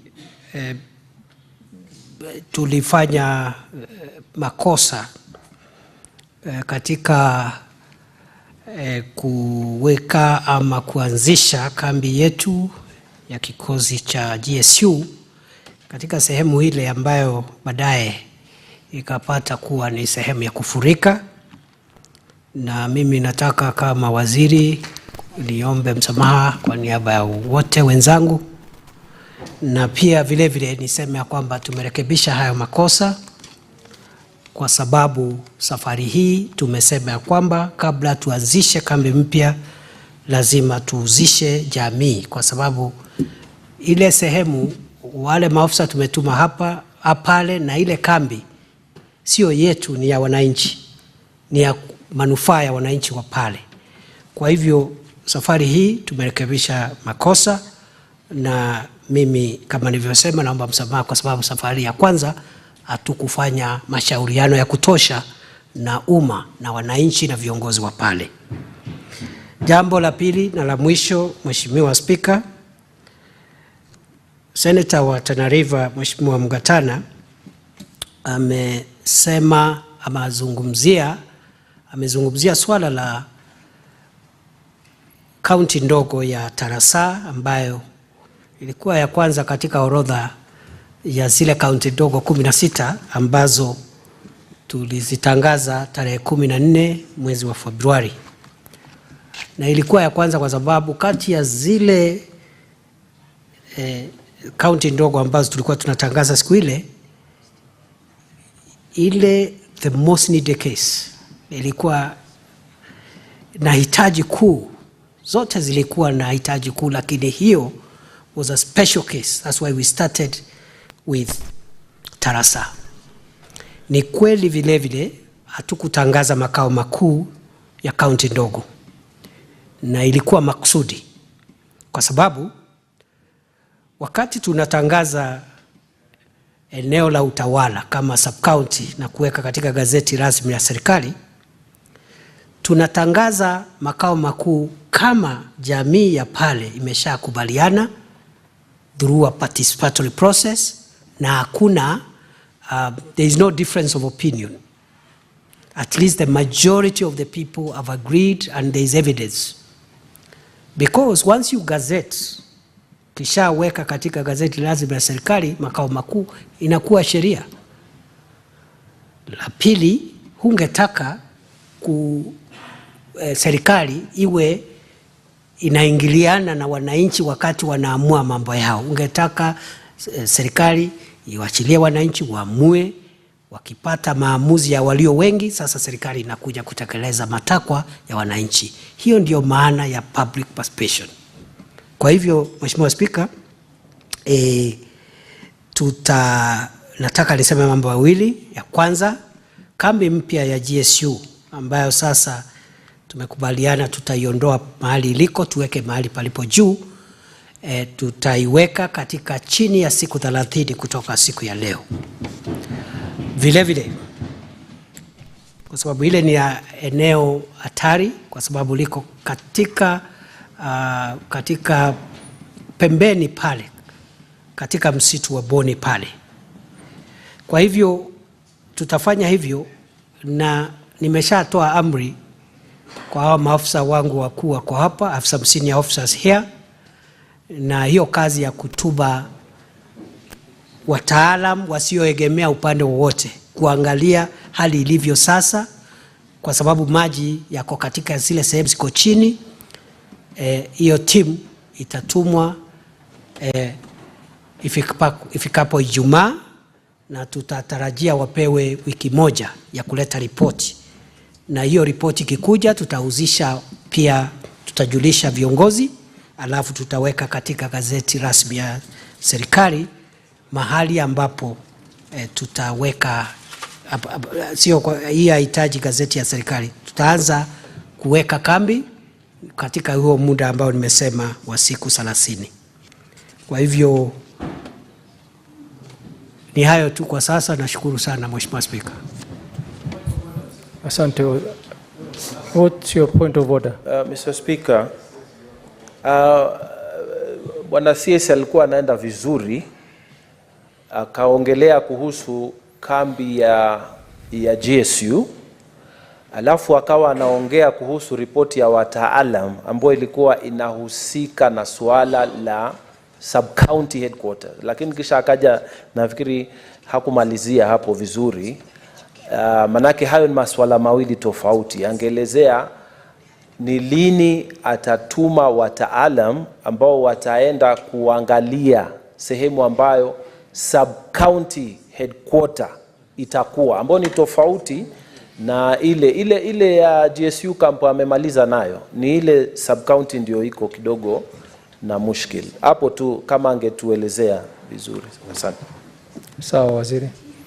Ni kweli Mheshimiwa Speaker, nimetatizika hapo kidogo, na kama vile Senator Mungatana amesema, wataalam hawatahusika katika mambo ya kambi ya GSU. Wataalam wanahusika katika kuona ni mahali gani ambapo hakuna maji sehemu hii, ili tujue kama patafaa kuweka makao makuu ya kaunti ndogo ya Tarasa. Asante. Thank you. CS, Senators, I will allow supplementary questions. We will ask 3 questions. I'll take 3 questions for the CS to answer, and then the next 3 questions. The first 3 questions will be one from Julius Murgo being first, followed by Mohamed Faki second, and Senator Orwoba third. In that order, and very quickly, please. Thank you very much, Mr. Speaker. I would like to take this opportunity also to thank the CS for his efforts and his team. North Rift now is very peaceful. My question concerns the triangle sub-counties of one in Kerio Valley and the other one in Koloa in East Pokot or Tiati. And I thought the other one is in Sigor or that area, so that there is 3 legs standing together for the sake of security. And when answering the Honorable Senator for Elgeyo Marakwet, you did not mention of the West Pokot side. Thank you. Senator Faki. Thank you, Honorable Speaker. First of all, I want to also congratulate the CS for the good work he's doing, and also in the Coast Province on the fight against illicit drugs. I have three questions. One question on the issue of extrajudicial killings. I wanted the CS to confirm whether his government or the government policy is still to eliminate people extrajudicially. And so far I've had 3 people who have died suspectedly to be in the hands of the police. One is Saleh Ahmed Yusuf, formerly known as Kanderani, whose body was found beside the Malindi Highway sometime in March this year. The other 2 who were taken away by security officers is Jamal, who was taken away from Kidogobasi in Mvita constituency, Mombasa County, and Nabil Ahmed, who was also taken away from Makupa in Mvita sub-county. Maybe he may not have the answers ready, but we want him to explain whether it is still the government policy to eliminate people extrajudicially. Thank you.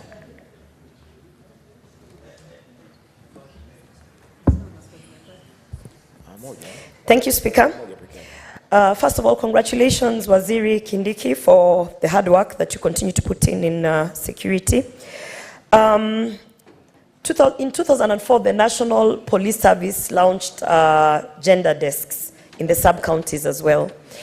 And I'm not sure whether you're aware that there's a spike on gender-based violence, as well as intimate partner violence, and even this criminal activities are being carried out by, including the foreigners who are here. I wanted to ask, is it possible to get a report on the state on the gender desks on the sub-counties? And if possible, is it, can we try and do something to highlight the processes? Because I know that there's no legal framework. There's no, let me not say legal framework, but there's no, there are no frameworks within the gender desk to ensure that we have all the way to convictions on these criminal activities, particularly on our women. Thank you. Mr. CS, you can proceed with the 3 questions. Thank you, Right Honorable Speaker, and thank you to the 3 senators who have raised the respective matters. Right Honorable Speaker, with regard to the statement and the concern from the distinguished senator of West Pokot County, the Reverend Murgo, I agree that Sigor is a deserving matter, it's a deserving case. I have been in that area. And I know right now, Sigor constituency, which is now in Pokot Central, where Pokot Central sub-county is. That sub-county, because of the triangle the senator for West Pokot is talking about, it's not a very happy triangle. It's not very happy. It is not happy because that's where we have lost so many people from Baringo, across the Koloa Bridge to Tot and Marakwet East, where we've added, the Baringo side, Koloa side, we put a sub-county there. On the Marakwet, Elgeyo Marakwet side, we are trying to resolve the issue by creating the Kerio Valley sub-county, which will solve the Tot, Liter problem, Kaben area. But in West Pokot County, it is true. That area in Sigor, near Cheptulel, that is the area where this country recently has lost one of its most illustrious sons in the line of duty. And therefore it's a deserving case and subject, of course, to public participation procedures, as has been done in other cases. The government will be more than happy to expedite the establishment of an additional sub-county so that, again, to bring equity in that triangle among the communities and among the counties, so that every part of our country and of that region feels protected by the government, as is their right. Right Honorable Speaker, the distinguished senator from Mombasa County, my old colleague Senator Faki, and my professional senior, has asked whether this administration condones extrajudicial killings.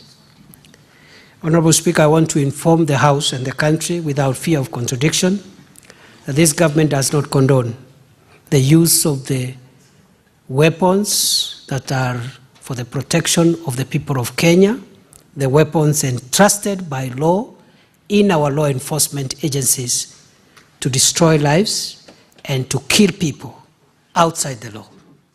One of the first administrative measures that President William Ruto took very early in this administration was to disband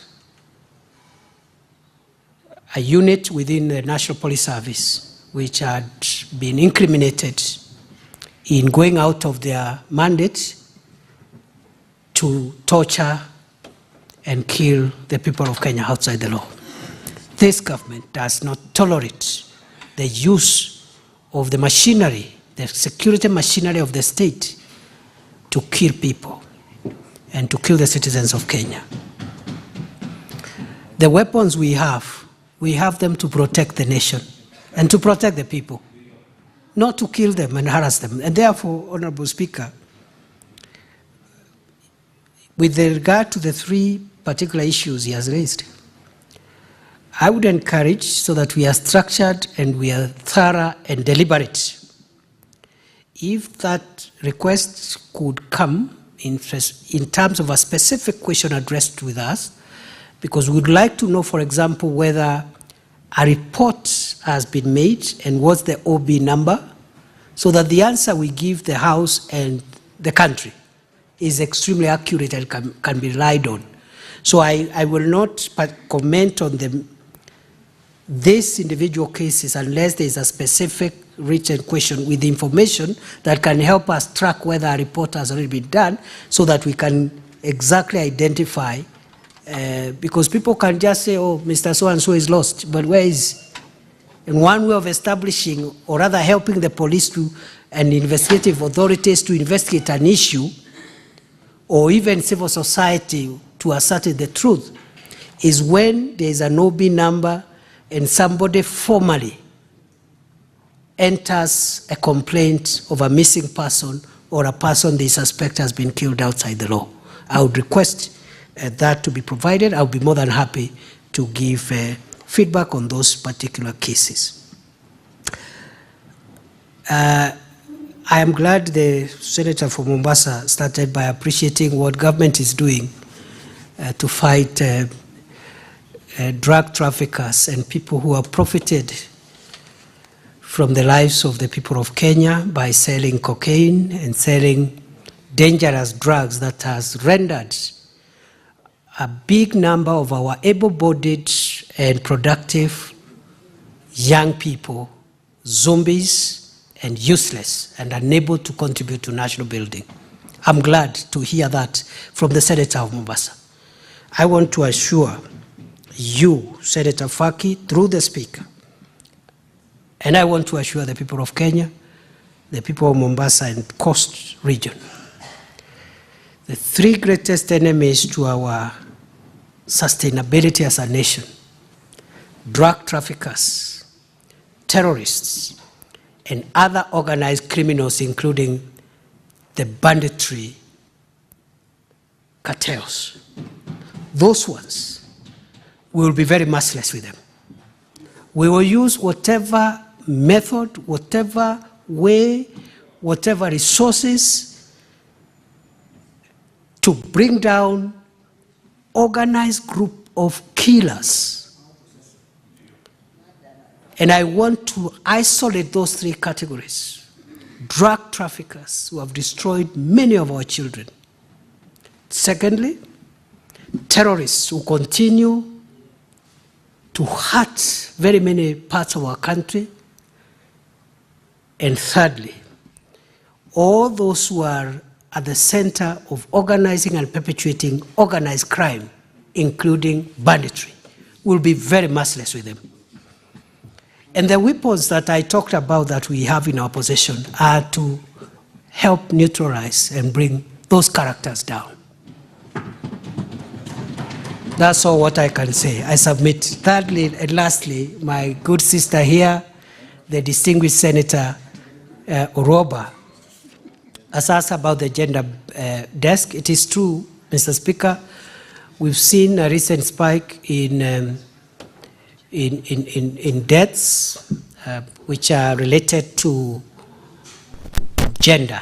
You know, our women, our children, our girls, daughters, mothers, wives, being killed brutally by people who either they are family members or intimate partners, neighbors, and this is worrying us. It is also true that we have had gender desks since 2004, and I want to promise the House, Senator Oroba, through the Speaker, and the country at large that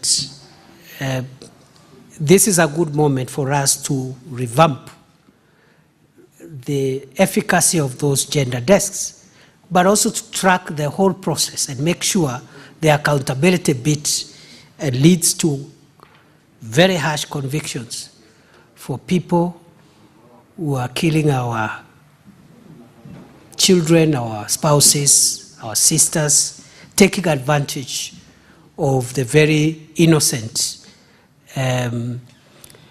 setup of the relationship between men and women in a family setup or in the other social setup. So I want to even challenge Senator Oroba and the House and parliamentarians to help us as law enforcement to develop the policy framework that can track this problem and provide a solution beyond just having a gender desk where a woman can go and report crime, and have a register and find ways of humiliating and making and embarrassing all these people in our midst who are really attacking and killing our women, our children, taking advantage of their proximity through relationships and through family arrangements. I submit. Thank you, CS. We'll proceed to the next questions. I think I'll allow 4 questions because of time. In this order, Senator Mohamed Chute, followed by Senator Mudhama Agnes, followed by Senator Veronica Maina, and lastly, John Kinyo, Senator John Kinyo. Very quickly, please. There's no time. Thank you very much, Honorable Senator, Honorable Speaker.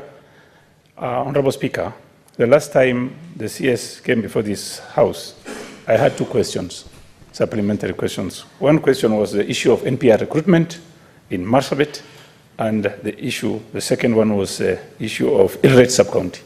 And he promised us that time that it will take 60 days. And I want to thank him very much that he has kept his promise. The NPR recruitment has been done. They were well trained, and now all the NPRs have been deployed. The issue of Ilret he has just mentioned. I also thank him for that. And the question I have now, Honorable Speaker, is on the Hilo gold mining sites that was closed at 6:30 hours on 14th March 2024. I wanted to ask the Honorable Cabinet Secretary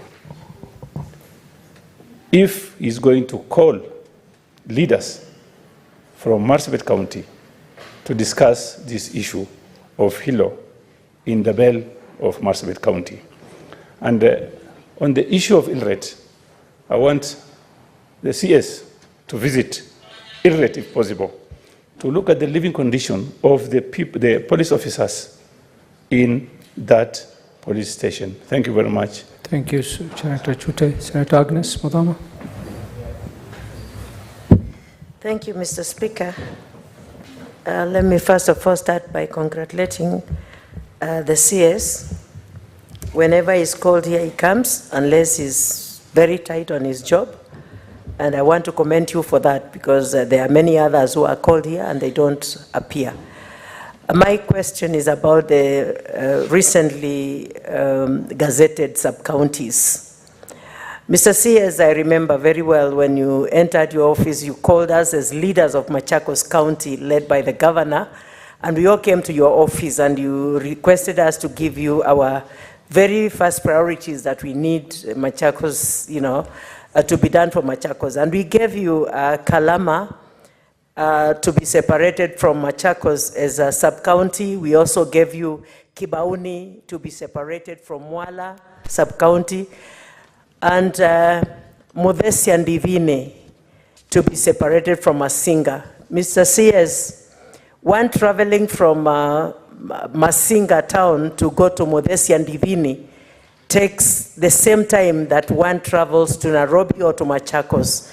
It is quite a distance. And you remember we also discussed about the bridge there, where people, just cross anyhowly. And we wanted to know when you are going to make a bridge there, even if it's to do something like what is in Mombasa, Likoni Ferry, to be able to, for those people to cross with dignity. Because the way they cross, even many of them are killed by crocodiles and the hippos. Thank you, Mr. Speaker. I submit. Thank you, Senator. Senator Veronica Maina. Honorable CS, thank you for coming back to Senate, and thank you for the good job you are doing. We are proud of how you are managing the docket, and you are very aware and conversant of the issues that are being raised across the 47 counties. Now, my two questions are, I'm still not clear on how many sub-counties the ministry has so far gazetted and when they are going to be operationalized. I think it is important that we come out very clear on that issue because of the impact that gazettement has to any upcoming elections in 2027. That's one. And then the other issue... Senator Veronica, only one question, please. You can see the time. It's a very crucial one, Honorable Speaker, because it's about the retooling and the reskilling of security forces to be able to manage disaster management, to handle disaster management, especially in view of the fact that one person, Samuel Kamau Kagwanja, accidentally had a very bad accident 2 days ago and dived into Sagana, the very big river in Sagana. He has not been retrieved, neither has his vehicle been retrieved. And personnel who are believed to be Navy officers tried to retrieve and were unable to do so and exited the scene. I do not know whether you have information on that and what is the ministry doing to retool and reskill security forces to intervene in disaster management in a situation like what we are in right now in Kenya, the floods, the extensive floods. Is there any effort to retool, reskill at county level, sub-county level, so that we can have interventions that are critical to saving lives across the 47 counties? Thank you, Senator. Senator John Kinyo.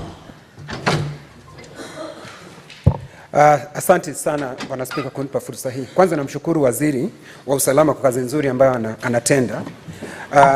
Si kwa mambo ya mafuriko na si kwa usalama peke yake. Lakini swali langu ni hili, waziri.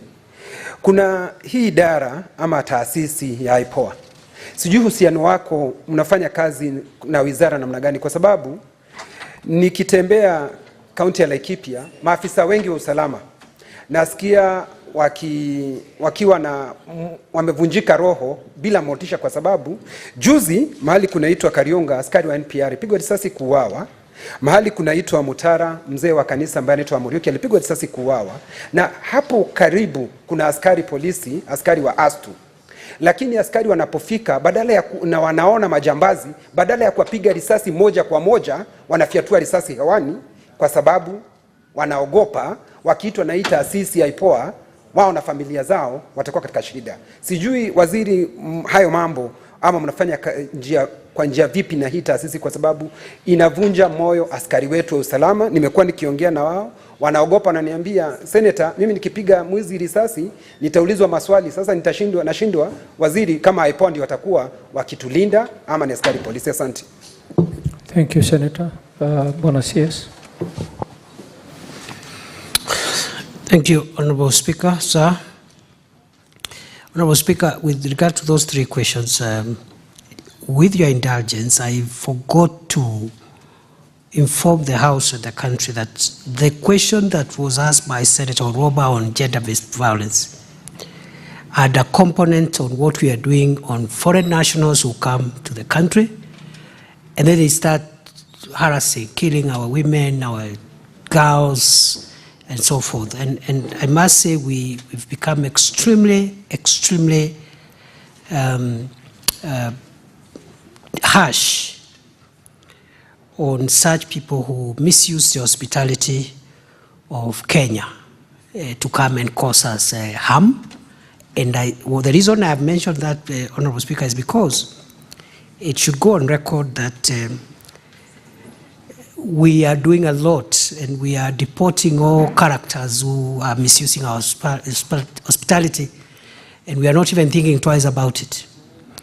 And I want to particularly thank Senator Oroba, and I think the PS for gender, and all the women leaders here who helped us just this week to deport a character who had attacked a disabled woman who was in a relationship with them. So I thought that should go on record. It's in the interest of the country. And I applaud you, Senator Oroba, and all the other leaders. Yes, just to interrupt you, the House will rise as soon as you conclude answering the questions, because we're already out of time. Okay. All right, thank you. Very well. Thank you, Speaker. Then the three last questions that have been asked by the various senators, Honorable Speaker. The first one is from the Senator for Marsabit, Senator Chute, and I'm grateful for the remarks he has made about me and the work we are doing together, and I'm also grateful for the support that he and the entire political leadership of Marsabit continues to give us as security managers, dealing with a very delicate county with a lot of dynamics, and thank you very much, Senator, for the good leadership. Honorable Speaker, we will be calling the leaders of Marsabit to discuss the closure of Jilo mining site in Dabel. We had a very bad situation in March. We lost 7 people as a result of violence which erupted in the mines. Part of that violence involved foreign nationals who are not Kenyans. We had to shut down that mine because it was a big threat to national security. We will not reopen it until we are in concurrence with the communities and the leaders of the modalities of making sure that the sites will not be infiltrated by armed elements, some of them which were planning attacks on Kenyan territory from those mines. The place had been infiltrated by elements associated with terror groups and others associated with insurgent groups and fighting groups from other countries. And we had no option but to shut it down, cordon it off, and therefore we'll be calling the leaders of Marsabit in the coming weeks once the prevailing emergency goes down, so that we can sit down and discuss the modalities of reopening the Jilo mining site. I've been there in person, and it's a beautiful place, and the people of Marsabit and the people of Kenya should benefit from the huge wealth that is there, and but we will do so without undermining national security or terror groups and other fighting groups, even from outside our country, using that to stage attacks and cause instability in our land. Secondly, Honorable Speaker, the Senator for, and I'll visit Hilleret as requested by Senator Chute, and I'll inform him, and we will go together. The Senator for Machakos, the distinguished Senator, my sister, Senator Kavinda, has asked about the request from Machakos. I want to say the following, Honorable Speaker, that when we published the Gazette notice of 14th February 2024, if you look at the diversity, the national diversity, which we are very keen to make sure we maintain, only 32 counties featured there. And we believe each of the remaining 16 counties, including Machakos, have deserving cases of not necessarily sub-counties everywhere, but even lower level, like divisions, lower level administrative units, like divisions, locations, and sublocations. The request, particularly from the leadership of Machakos, is deserving. It's a large county, and some of the sub-counties like Masinga are big, and even lower level administrative units will be created. The next Gazette notice, which hopefully once we collect another cohort of counties, will implement as much as possible the recommendations and the wishes of the leaders of Machakos County and the public, so that that consultation we had is not reduced to just talking. Lastly, Honorable Speaker, is what has been raised by my brother, the Senator for Laikipia County, who I have very fond memories of our time together here in this house, because there was a time I got into trouble, political trouble in this house for no reason. And the Senator for Laikipia Counties is one of the 7 gallant senators who stood with me at a very difficult time and helped me to carry the cross because there was nothing wrong I had done, and helped me to bear the pain of what sometimes is bad politics in our country. So I'm very grateful to Senator Kinyua and the others, some of them left like Senator Cheragai. Now, Right Honorable Speaker, IPOA is a statutory body established under law. The mandate of IPOA is essentially crucial for the democratization and enhanced transparency and accountability of the security formations. It is in line with our constitutional order that says that national security organs must be subordinate to civilian oversight. That is why even the Commander-in-Chief of the Defense Forces is a civilian, to make sure that all national security organs, the National Police Service, the National Intelligence Service, the Kenya Defense Forces, are subordinated to civilian authority. And therefore, the role of a IPOA is important in our democracy, to make police accountable. We do have within the National Police Service an internal affairs unit that looks at maladministration, misuse, or abuse of power and excesses. But IPOA as a separate independent entity is important. However, and this is my last submission, Honorable Speaker, we are engaging with IPOA to increasingly sensitize them and that institution, with due respect to concentrate on what their mandate is, and their mandate is to make sure that police officers, because they wield a lot of power because of the weapons and the law is behind them in terms of the actions and decisions they can take, they don't misuse those weapons and that power to harm the public or to conduct what Senator Faki was talking about, extrajudicial killings. However, what is not permitted is any excesses from any institution, including IPOA, to try and interfere with the sacred duty of our national security organs to protect the public and the safety of the people of Kenya. The fight against organized crime, including banditry, terrorism, etc., is a very serious and solemn engagement. It's not a laughing matter. And therefore, I would expect IPOA to rapidly arrest and prosecute an officer who is drunk and disorderly and goes to a bar, opens fire because he has drunk people's beer and has no money to pay for it. That officer should be arrested. And there are very few in our NPS. There are very few, a very small minority.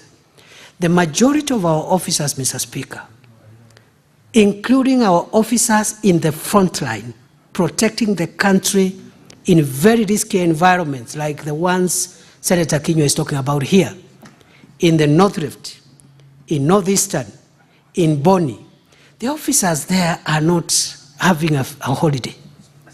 They are confronted with great risk themselves to their own safety. And we have directed them to use the weapons they have to protect themselves and protect the people of Kenya. And there will be no officer who uses their weapons in accordance with the Constitution and the law of our country to protect themselves from criminals and terrorists, or to protect the people of Kenya. They will not be prosecuted by anybody.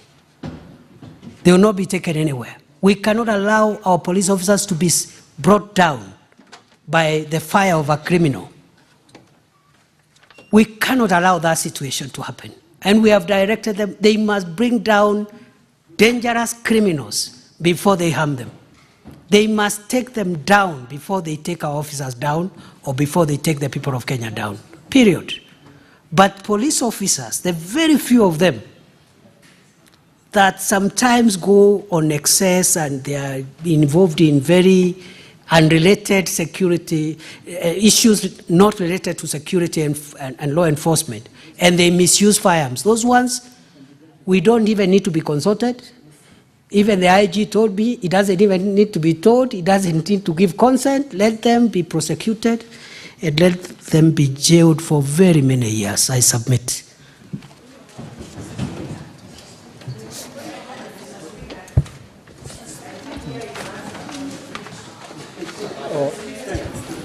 One moment, senators. Resume your seats. Resume your seat. Senator CS, there was a question by Nduati, Veronica Nduati, Senator Veronica Nduati, regarding retooling and retraining police officers to deal with floods.